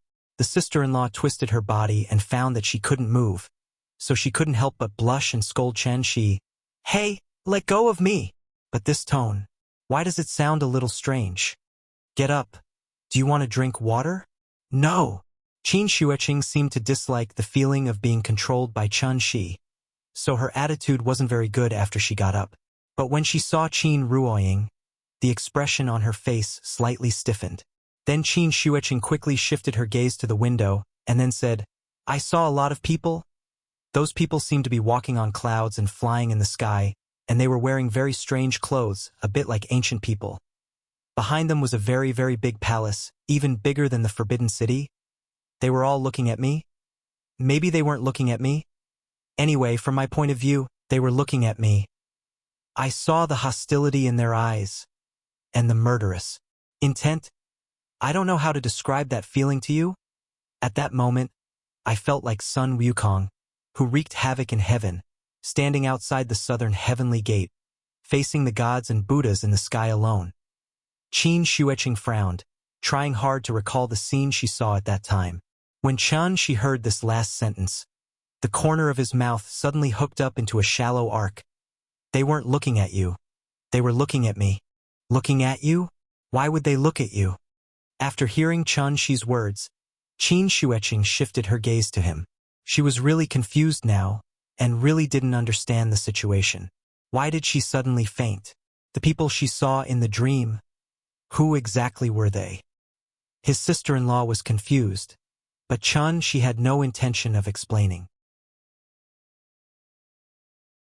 He leaned over and touched Qin Ruoying's cheek, then immediately got up and walked straight out of the door. I'm going out first. If she wakes up early, remember to tell her I'll be back soon. Qin Shuiqing felt that something was wrong with Chen Shi, and suddenly couldn't help but blurt out, "Wait, where are you going?" Chen Shi stopped in his tracks. Qin Shuiqing looked at him, and then added in a slight panic, "You didn't even tell me where you were going. How can I tell my sister where you're going?" Seeing that his sister-in-law was so concerned, Chen Shi had to soften his tone, and smiled at her. "Don't worry, I'm just going to Daiyu Island to get something. I'll be back soon."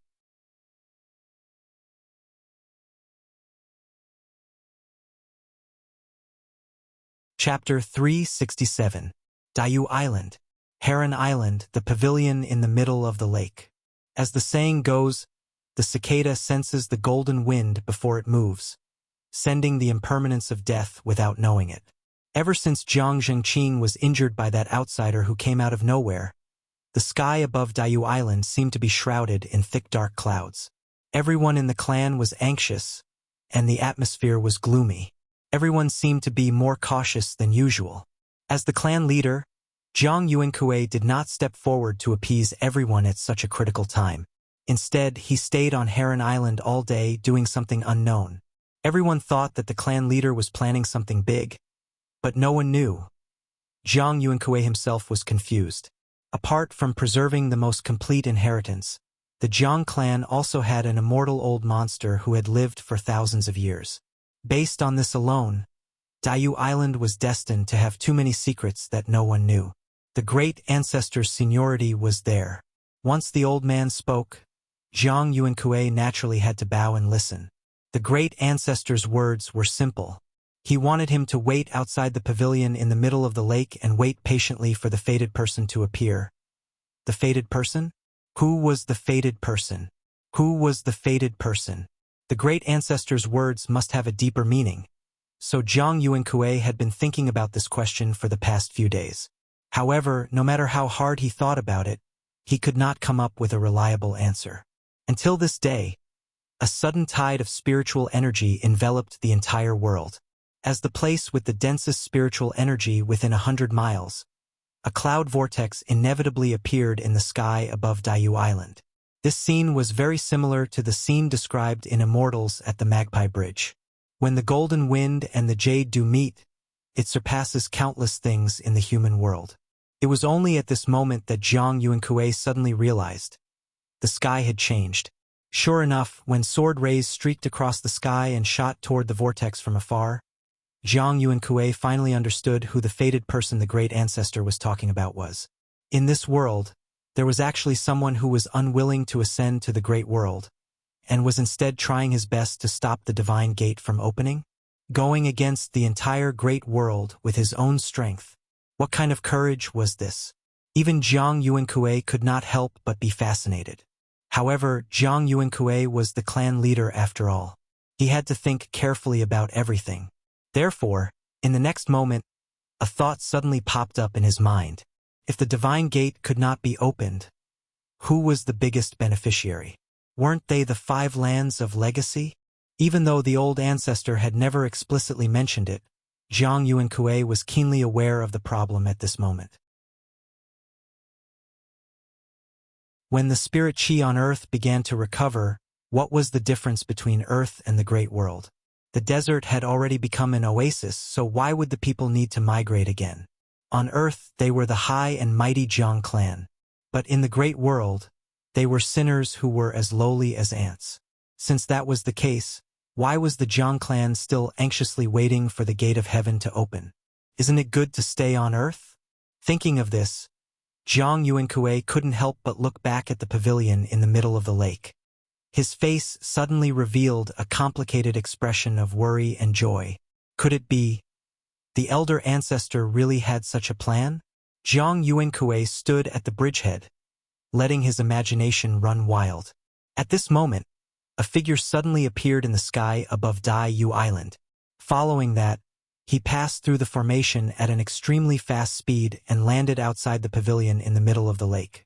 Only when that person opened the door curtain and made a slight movement did Zhang Yuankui's heart suddenly tremble. He quickly turned around and angrily shouted, "Who is it? How dare you trespass into the forbidden area of my clan?" However, before he could step forward to stop him, the elder ancestor's voice slowly came from the house. "Yuankui, you can leave first." Hearing this, Zhang Yuankui couldn't help but stop. He quickly bowed and replied, "Yes. Also, pass on my order. Ring the 9-dragon bell and summon all the elders in the clan. I have something important to announce to everyone." 9-dragon bell? Hearing this, Zhang Yuankui subconsciously opened his eyes wide. He even suspected that he had heard wrongly. The elder ancestor seemed to have noticed his abnormality, so he spoke again to confirm it. "Go ring the 9-dragon bell." "Yes, elder ancestor." This time he finally heard it clearly. Therefore, Zhang Yuankui immediately went to the bell tower by the lake. After taking a deep breath, he was full of excitement. He pushed the hammer hard and rang the ancient bronze bell in front of him that hadn't been rung for thousands of years. Dong! Dong! Dong! The heavy and distant sound of the bell suddenly rang out, startling tens of thousands of birds on the island. Before the bell rang for the 9th time, the bridge outside the pavilion in the middle of the lake was already densely packed with people. Among these people, the ones with the lowest cultivation were diviners. Among them were Zhang Yuankui's father, grandfather, great-grandfather, and the various Zhang clan ancestors. It was obvious that they were the core strength of the Zhang clan. These people used to represent the glory of the Zhang clan, but now they were representing the future of the Zhang clan. With the continuous recovery of the spiritual energy of heaven and earth, the shackles of heaven and earth had been completely broken. In this short 1 year, many diviners had appeared in the Zhang clan. Among them, there were even those above diviners led by Zhang Zhengqing. The future had come and it had arrived. The Zhang clan was like a ferocious beast entrenched on Dai Yu Island. At this moment, it finally revealed its ferocious and terrifying true face. Among the people by the lake, Zhang Yuankui's seniority was the lowest. However, due to his status as the current patriarch, Zhang Yuankui was fortunate enough to stand in the first row of the bridge. The entire place was silent. One could hear a pin drop. Everyone lowered their heads and ears, quietly waiting for the old ancestor to speak. No one knew who the old ancestor was talking to, nor did they know the content of their conversation. In short, after a long time, the old ancestor's voice suddenly rang out, instantly shaking everyone's hearts. "I am Zhang Yan, the 17th generation patriarch of the Zhang clan. Today, I declare, the Zhang clan will form an alliance with Mr. Chen and fight against Tiandu together. In ancient times, what crime did the Zhang clan commit? But the divine ancestor, for his own selfish reasons, listed our Zhang clan as sinners and suffered the pain of being trapped for 10,000 years. However, there is no need for such a crime. Today, we will follow Mr. Chen to expel the heavenly gate and break off Tiandu's path of retreat in order to protect our homeland. This is to inherit the legacy of our ancestors, where righteousness lies. All the clansmen of the Jiang clan should take this as their responsibility. Everyone knows this. This sudden declaration of war instantly stupefied all of the Jiang clan clansmen present. The old ancestor wanted to crusade against Tiandu? Didn't the clan often offer sacrifices and pray for Tiandu to open a door so that the clansmen could ascend to the great world? Why did he suddenly want to rebel and go against Tiandu with the banner of Tiandu? Perhaps because the news came too suddenly, everyone was unable to accept it for a while. Many hot-tempered clansmen risked disobeying the old ancestor and kept asking why in a loud voice. One had to know that the great world was the immortal world that everyone dreamed of. What was the purpose of a person's life? If it weren't for the limited conditions on earth, how could they be trapped in the heavenly realm? Only by going to the great world would they have the possibility of continuing to break through. Only by going to the great world and improving their realm could they live for another 100, 200, or even 1,000 years. Everyone had long had enough of being unable to break through because of the shackles of heaven and earth. It wasn't that they couldn't do it, but that the conditions didn't allow it. And this was the fundamental reason why people felt sad. The crowd was restless. Everyone was questioning the old ancestors' decision. If it weren't for the fact that the direct descendants of Jiang Yunkue were still trying to appease everyone, many people would have already rushed into the pavilion in the middle of the lake and demanded an explanation from the old ancestor. Just when the situation was out of control, a figure suddenly lifted the curtain and slowly walked out of the pavilion in the middle of the lake. So annoying! A bunch of short-sighted people. Sorry, my friend got married the day before yesterday. His hometown is really too far away. Takes 5 hours by car. When he gets there, he has to help out in all kinds of ways. He's really exhausted. I started to sleep when I got home last night. I'm finally full of energy today. I hope everyone can forgive me.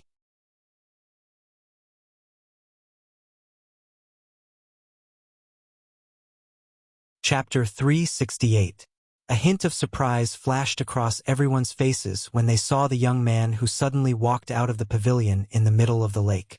It was true that cultivators could retain their youth forever and even regain their youthful vigor, but this was based on a strong foundation of cultivation. The person in front of them looked so young, which meant he was either a young man who was still wet behind the ears or an old man who had been through a lot.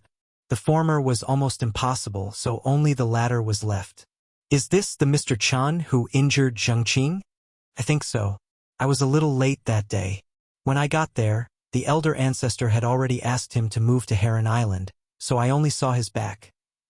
But looking at this figure, this should be Mr. Chen without a doubt.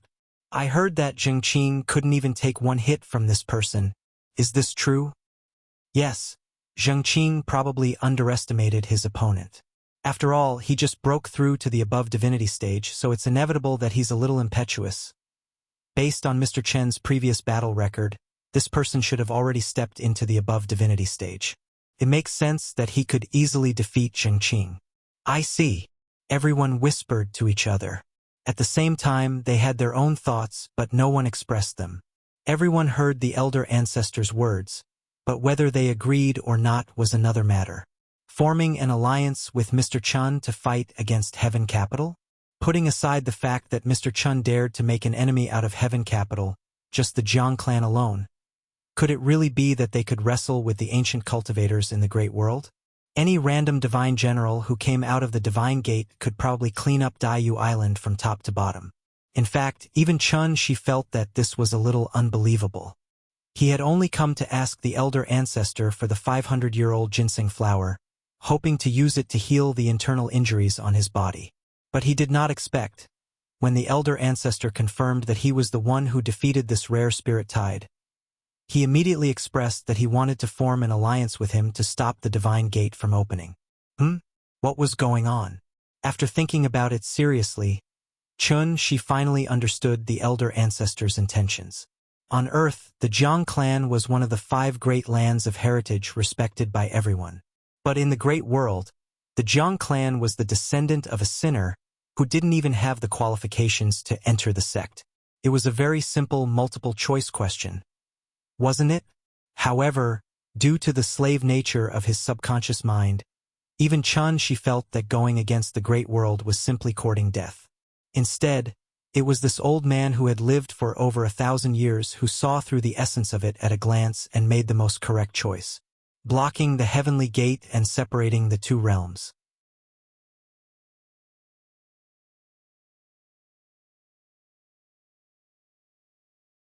Humans had to learn to be vigilant in times of peace. Therefore, the main point was not whether the spiritual energy in the great world was exhausted, but the spiritual energy on Earth had begun to recover. Since that was the case, why not return to Earth in advance to preserve the resources of the great world and deal with the next age of chaos? Therefore, just as the person behind the heavenly gate said, the return of Tiandu, it had to be done. The reason why the old man was able to see through this before Chun she was because his thoughts were different from hers. Chun she only wanted a family of 3 to live a peaceful life, while the old man wanted to take advantage of the situation and rise up in response to the heavens, thereby changing the fate of the Jiang family in one fell swoop. If they could really cut off the connection between the two worlds, then from now on the Jiang family would be the most powerful legacy force in the world. Tens of thousands of years of accumulation, it was time to welcome the day when it would explode.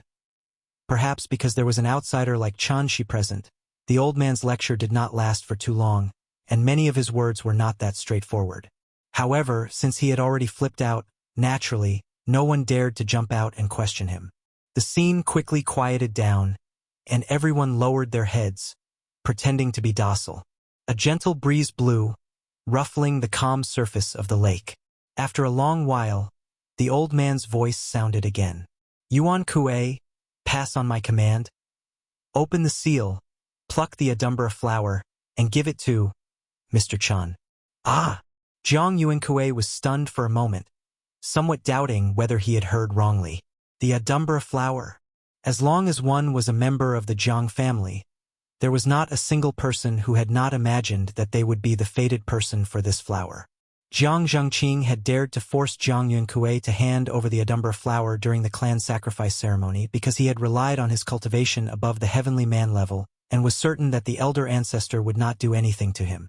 After all, one should not let one's own fertile water flow into one's own fields. But now, the elder ancestor wanted to give this rare flower to an outsider. Could it be that he had heard wrongly? Jiang Yunkui was completely dumbfounded.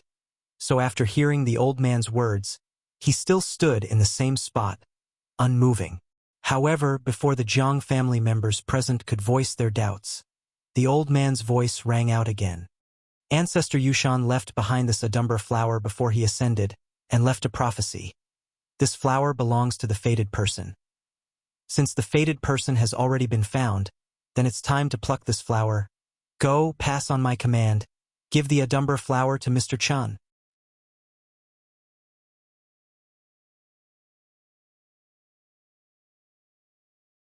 Chapter 369. The Adumbra Flower. Upon hearing these words, even Chen she couldn't help but reveal an astonished expression. He really didn't expect that the Adumbra flower would exist on Earth. The words of the Adumbra flower were auspicious. It only appeared once every 3,000 years and was a heavenly flower that didn't exist in this world. But in reality, the Adumbra flower seedlings weren't very rare. What was truly rare was its 3,000-year flowering period. A whole 3,000 years. One had to know that with Chun Shi's current cultivation, he could barely live for 2,000 years. But this Adumbra flower needed 3,000 years of cultivation before it could fully mature and bloom. Just based on this growth period alone, it was destined that this strange flower would have extraordinary effects. According to the rumors in the pugilistic world, even if an ordinary person consumed this flower, he or she would be able to become an immortal and ascend to the heavens. He or she would immediately live as long as the heavens and the earth and be as old as the sun and moon. Of course, this was just an unreliable rumor. When Chun Shi was in the heavenly spiral continent, he had heard that a mature Adumbra flower had appeared in the north. During that time, countless immortal cultivators rushed to the north almost every day in an attempt to obtain this flower.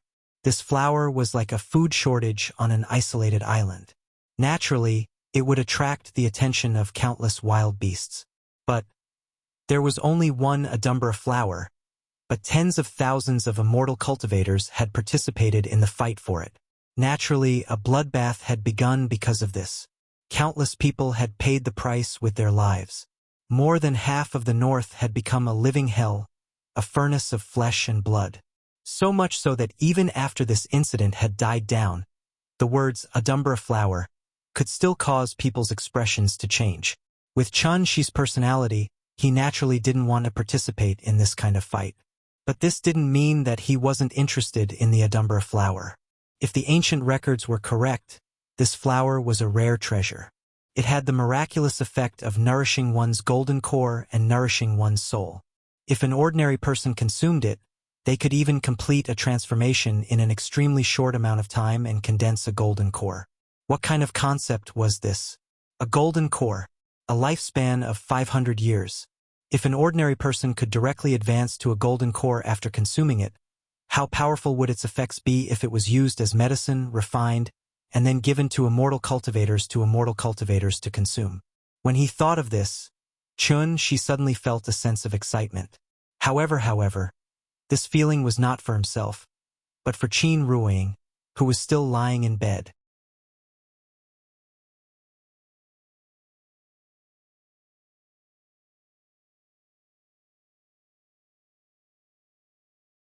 I don't accept this. At this moment, Zhang Fengyan was like a child who had been wronged. After being scolded by an adult, he wanted to escape from this place as far as possible. However, among the people present, the person with the lowest cultivation was a diviner. How could he tolerate such nonsense? Zhang Fengyan had probably thought of this as well. Therefore, while he was running, he grabbed the Adumbra flower and stuffed it into his mouth. Since his father could not have it, then no one else could. He would die today.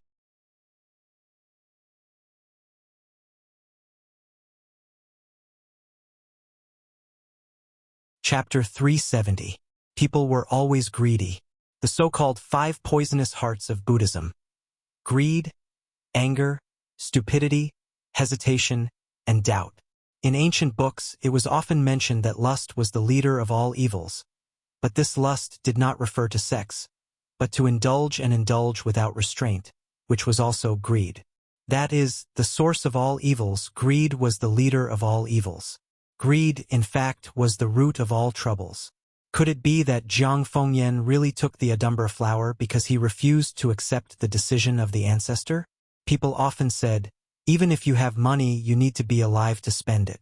But this Adumbra flower was a rare treasure that could not be bought with money.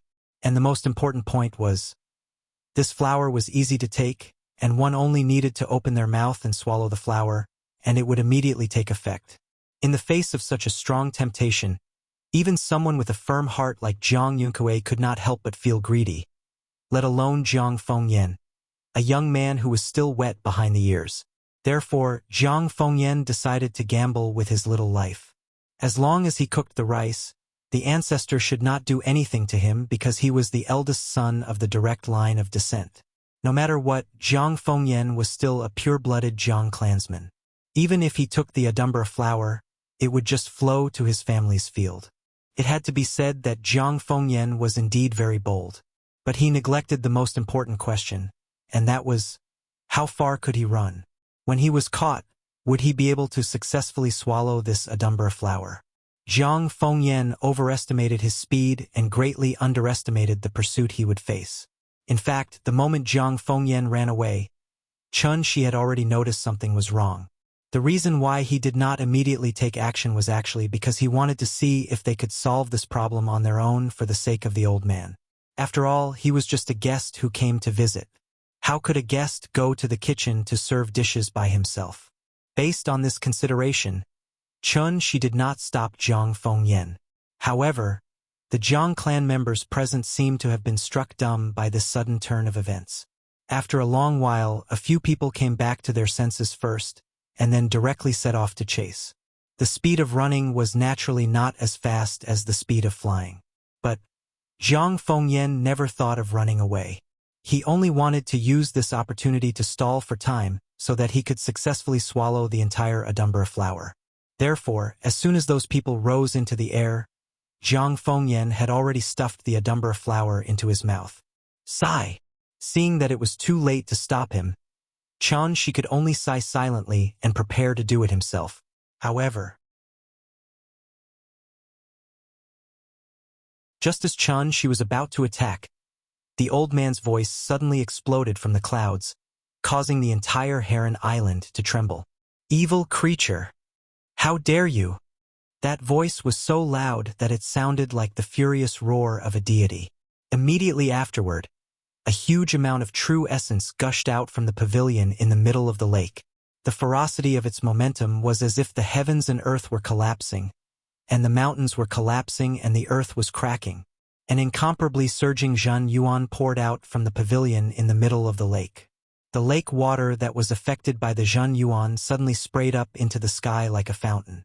In that instant, raging waves filled the sky, and the mountains and rivers trembled. The entire Heron Island was trembling in the old man's anger. Seeing this, Zhang Yuankue was so scared that his liver and gallbladder were almost torn apart. He could only look up to the sky and shout in panic, "This child is not sensible. Ancestor, please show mercy and spare his life." Unfortunately, Zhang Yuankue's words were still too late. A water column suddenly rose from the lake and then shot toward Jiang Fengyan at an unimaginable speed. At that moment, time seemed to have stopped. Jiang Fengyan even maintained the posture of wanting to swallow the Adumbra flower as he ran. Boom! However, the huge wave arrived first. Like a flash flood, it instantly swallowed Jiang Fengyan whole. When the huge wave dissipated, the rocks, weeds, trees, and slopes where Jiang Fengyan was standing were all buried by the huge wave.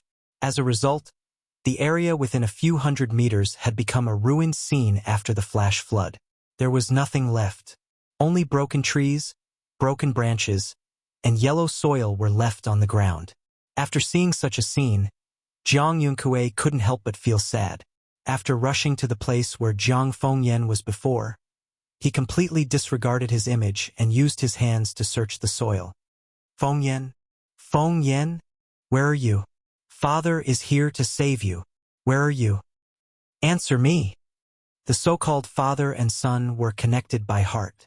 At this moment, it was deeply reflected. Even if Jiang Fengyan had committed a heinous crime, Jiang Yuankue couldn't bear to see him suffer any harm. But how powerful was the ancestor's power?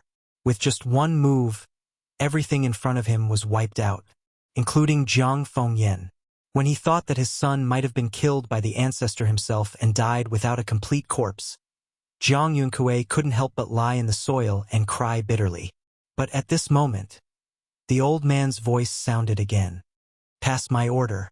Jiang Fengyan has committed a crime of disobedience. He is punished to meditate in the dry pool for 60 years. During this period, without my permission, he is not allowed to take a step out of the dry pool. The dry pool was the place where the Jiang clan punished sinners. There were all kinds of torturing formations set up in it. But the ancestor asked Jiang Fengyan to stay in there for 60 years, which was 60 years. This could already be considered the harshest punishment. But when Jiang Yuankue heard this sentence, it was as if he had heard great news. He quickly knelt on the ground and kowtowed while shouting, "Thank you, ancestor, for not killing me. Thank you, ancestor, for not killing me. Thank you, ancestor, for not killing me." After the old man made his move, this farce finally came to an end. As for the Adumbra flower that countless people yearned for day and night, under the old man's protection, it flew into Chanshi's hands, unharmed. The flower finally fell into the hands of the fated person. Thank you. After reaching out to take the Adumbra flower, Chanshi turned around and looked at the pavilion in the middle of the lake with interest. The old man really hid it well. Just from this, Chanshi was enough to judge that the old man's strength at his peak was definitely not inferior to Bai Hong's, as expected of an old man who had lived for more than 1,000 years. He really did not make a move, but when he did, it was indeed shocking. Chanshi had always thought that after the old man lost his physical body, he had completely become the Jiang clan's mascot. Now it seemed that he had underestimated the heroes of the world. The old man must have mastered some secret technique that even he did not know about. That was why he could continue to cast spells without a physical body. To be honest, Chun-Shi was now more and more interested in this old man. He hid too many secrets, and Chun-Shi could not understand his motives at all. There was no such thing as a free lunch in this world. So here came the question.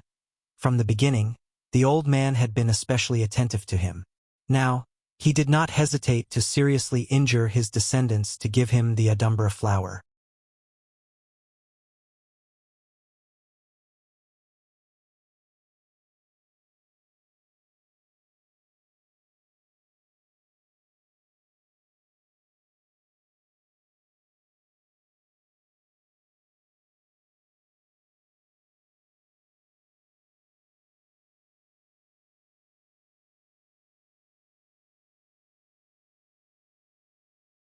Other children were crying, but the three of them were happily playing with the small toys prepared by the teacher. The teacher used the performance of the three of them to encourage other children. After the little fellow heard this, her little face was so happy that flowers were about to bloom. Therefore, before Chun-Shi spoke, the little fellow took the initiative to say to Chan-Shi, "It's time for class. Papa, go back. I'm not afraid." Looking at her proud little face, it seemed that she had completely forgotten how she was lying in bed in the morning. "Okay, you three be good and listen to the teacher. Papa will pick you up later. Goodbye, Papa." Looking at Nyenyen's cute little face, Chun-Shi's heart melted. Therefore, like many other parents, he stood in the corridor and secretly watched for a long time before he reluctantly left. Nyenyen started school, and Chun-Shi finally had some free time. In fact, during this period of time, he had been thinking about how to combine the prescription in order to maximize the medicinal effects of the Adumbra flower. After all, he had too few resources at his disposal and could only supplement it with ordinary herbs. Chun-Shi pondered over the prescription as he walked out of the school gate. However, at this moment, an A6 suddenly stopped in front of him. Then, a man rolled down the window and smiled at him. "Mr. Chun, can I give you a ride? Today is October 21st. It's my birthday. Birthday wish. Finish the book properly. Don't end it badly. This is also the first time I've written a book to 800,000 words. I've completely turned from a semi-newcomer to a veteran author. I've also experienced a lot of ups and downs. I'm only half a step away from becoming a god, so my mentality has changed a lot compared to a year ago.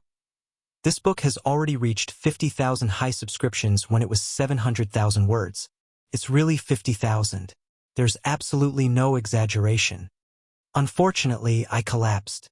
I've indeed never written so many words before, so I'm getting weaker and weaker towards the end. Practicing with 10,000 subscriptions, thinking slowly, writing slowly, learning slowly. I don't think there are many people in Yuewen who have tried this. Therefore, I definitely won't stop writing because I still need to improve. Well, I won't say any more nonsense. Actually, I just want to sincerely thank everyone for their continuous support on my birthday. Every comment, every recommendation ticket, every monthly ticket, every gift. I've seen it all and remembered it in my heart.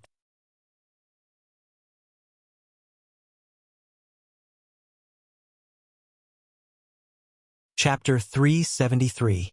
Mr. Chun, can I give you a ride? The man in front of him was Wang Juncheng, who sat at the same table as Chun-Shi on the day Nyenyen entered the school. Perhaps it was because of his age, but Wang Juncheng always gave off a mature and steady vibe. It was what people often referred to as manliness. When this kind of man smiled, even as a man, he could not help but be captivated by his charm and seriously think about every word he said. This was the charm of a mature man and had nothing to do with gender. If an analogy was to be made, a mature man was like a bottle of aged wine. The moment the bottle was opened, the fragrance was enough to attract everyone's attention. Obviously, Wang Junqing wanted to use this opportunity to talk to Chun-Shi, but unfortunately, after Chun-Shi heard him, he waved his hand and smiled. "No need, my house is nearby. It's faster to take the small road back." After that, Chun-Shi did not even give Wang Junqing a chance to speak again. He turned around and walked along the sidewalk. Brother Wang, who is this guy? Since he's so shameless, why don't I just go and have a chat with him? Zhao Ziyu was sitting in the driver's seat. After seeing Chun Shi leave, he suddenly felt like he was insulted. He almost got out of the car to teach Chun Shi a lesson. Talk? How? Kidnap him and talk? Wang Junqing coldly interrupted him. Hearing this, Zhao Ziyu suddenly became like a frosted eggplant and completely withered. It was not difficult to see that the two of them were not ordinary friends. Instead, it was more like a superior and subordinate relationship. Didn't you always say that you have eyes and ears in Beijing? It's been more than a month. How come there is no reliable news at all? Didn't we already investigate to Zhonghai? We even found the household register for you. If you ask me, this guy is just a bumpkin. Brother Wang, why do you care so much about him? How can a bumpkin get a kid into this school? Wang Junqing casually asked a rhetorical question and directly made Zhao Ziyu speechless. Actually, thinking about it, it made sense. Even though it was just a small kindergarten, the water inside was deep. From the first day the children stepped into this kindergarten, regardless of their future academic performance, they would definitely follow the pre-planned path all the way forward. They would go through childhood, primary, junior, high, and finally plunge into the top schools in the country, such as Qing, Bei, Ren, Law, and so on. The only possible fork in the road was the choice between politics and business. Those in business could choose to study abroad, while those in politics had to stay in the country to further their studies. This was indeed the case. While the bumpkins were still warming up at the starting line, others were already drinking champagne and celebrating at the finish line. However, this was not to say that society was unfair.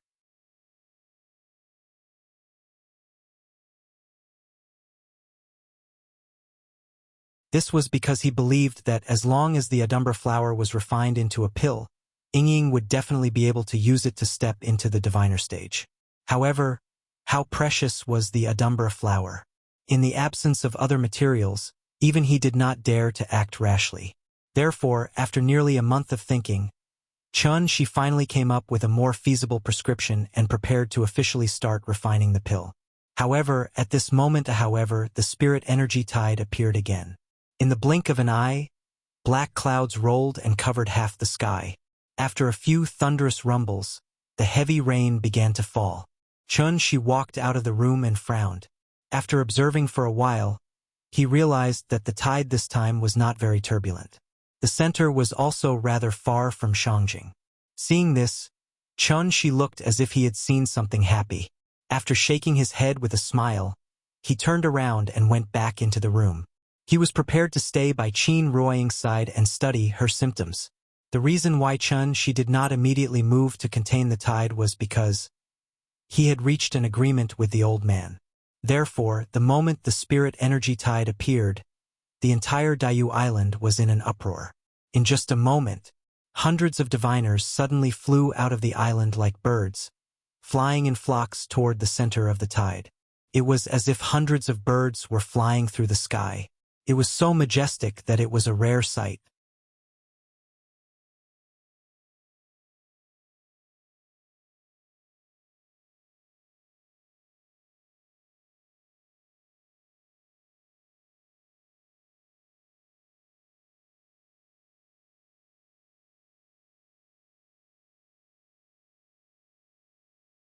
Chapter 375.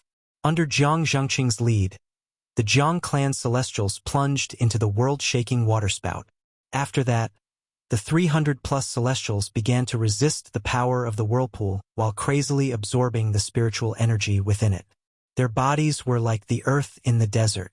Due to the lack of water, they had already cracked and collapsed. After the heaven and earth spirit chi surged like a flood, their bodies seemed to have turned from cracked earth into fertile fields. The rain nourished the earth, causing the long dried-up desert to once again grow green sprouts. Everyone experienced a feeling that they had never felt before from this. Carefree. It was truly carefree. The rich and pure spiritual chi of heaven and earth was like a bottle of iced cola. The instant they drank it, they could clearly feel. An incomparably cool feeling continuously entered their throat, then passed through their internal organs, the major acupoints all over their body, and finally reached their limbs, bones, and the ends of their bodies. But regrettably, the tide of spiritual energy was not very strong to begin with. Thus, after the 300-plus celestials crazily devoured it like maggots, the waterspout shrank at a speed visible to the naked eye. About half an hour later, the originally incomparably thick waterspout turned into a thin line of water. Then it suddenly stopped rotating. Like a water ball that had been punctured, it collapsed in midair with a loud bang. Seawater continued to sprinkle down from the sky. The spiritual energy that had lost its restraints surged in all directions. Waves came one after another. In just a short while, everything had returned to normal. Just like that. It's over? Jiang Yuankue sat cross-legged in midair. Even after the stormy waves had completely calmed down, he still had a feeling of endless aftertaste. One could not blame him for losing his composure. After all, this feeling was truly too refreshing. Too many people came today. There's not enough to share. All right, that's it then.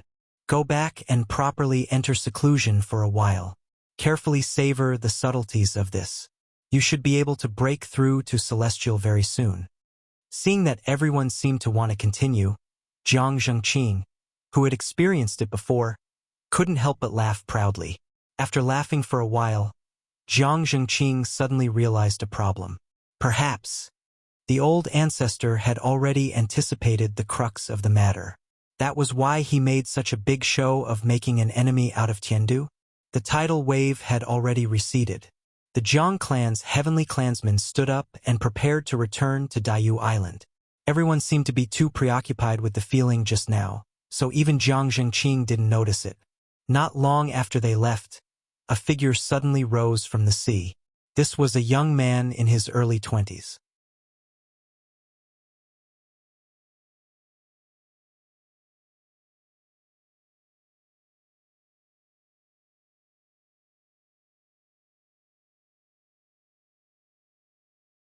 Chapter 376. Even though he was facing a group of half-grown children, the man who called himself Wuxia still attacked them. He did not seem to think that there was anything wrong with what he did. After sending the children flying into the sea, he even looked at the sea with disdain and muttered, "How rude!" After that, he continued walking toward the depths of the island without looking back. As he went deeper into the island, he encountered more and more Jiang clan members along the way. However, regardless of whether they were male or female, old or young, Wuxia would raise his sleeve and send them flying with a slap. The only thing worth rejoicing about was, judging from the state of these people after they fell, Wuxia did not seem to have killed them. He only knocked them out. He did not walk very fast, but he walked straight toward the depths of the island. Therefore, he soon arrived at the square in the center of the island. This island was only one of the 17 sub-islands of Daiyu Island. The people on this island were also from the branch clan. Finally, after Wuxia failed to knock everyone out with a slap, his actions had completely alarmed the entire Daiyu Island. The sudden sound of the enemy attack bell was like a muffled thunder that exploded in the sky above Daiyu Island. Bam! Bam! Bam! Jiang Zhengqing and the others had just returned to Qixia Peak. At this moment, they were gathered together to discuss their experiences. After hearing the sound of the bell, one of the heavenly beings immediately stood up and said with a frown, "The forbidden bell of Shoshan Island has rung. I'll go back and take a look first." After saying that, the ancestor of the branch clan, Jiang Diheo, rushed out of the ancestral hall and flew toward Shoshan Island. After he left, Jiang Yuankue looked at the others with a puzzled expression and asked, "Mr. Chun has already reached an agreement with the ancestor. I don't think he'll be an enemy of the Jiang clan anymore. But other than him, who else in the world would dare to cause trouble on Daiyu Island now?" Jiang Yuankue slowly scanned the entire place.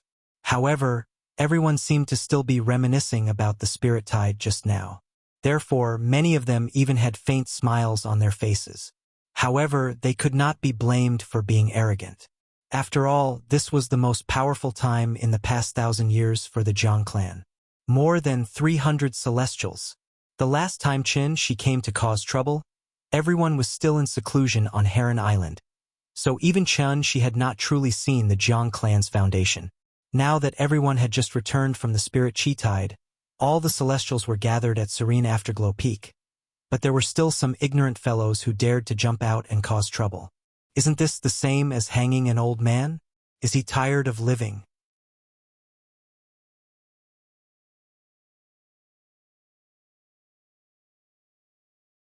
However, this young man named Wuxia had it.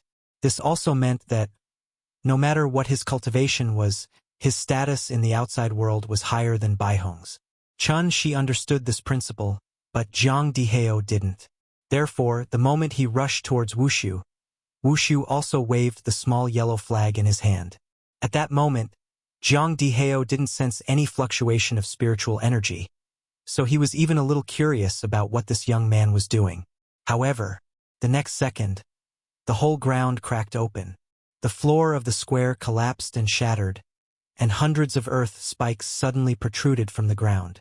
From afar, it looked like a hedgehog, and all the spikes on its body were aimed at Zhang Dihao in the air.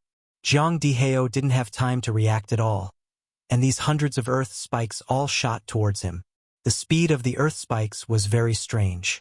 Once they shot out, they covered the sky above the square. No! After a wail, Zhang Dihao's figure completely disappeared. The earth spikes turned into dust and leisurely sprinkled down, mixed with a particularly dazzling rain of blood. After the smoke and dust dispersed, this terrifying young man held the small flag, and then laughed and said to the Zhang clansman who rang the forbidden bell, "Ring it again. Remember to ring it a little louder, or else I'm afraid they won't hear it." From beginning to end, his body didn't move at all. He just lightly waved the small flag in his hand, and with the power of the small flag, he instantly obliterated a celestial being. It was obvious that this small flag was also a magic treasure. But it was different from Baihong's flowing cloud sword and Shui Xiang's blue wave silk gauze. The small flag in Wuxia's hand had once appeared in the legends of Wuxia, and it had a well-known name, namely, You're tuning in to the Legend of the Vagabond YouTube channel. Don't forget to subscribe and join us on this journey to catch the most captivating stories.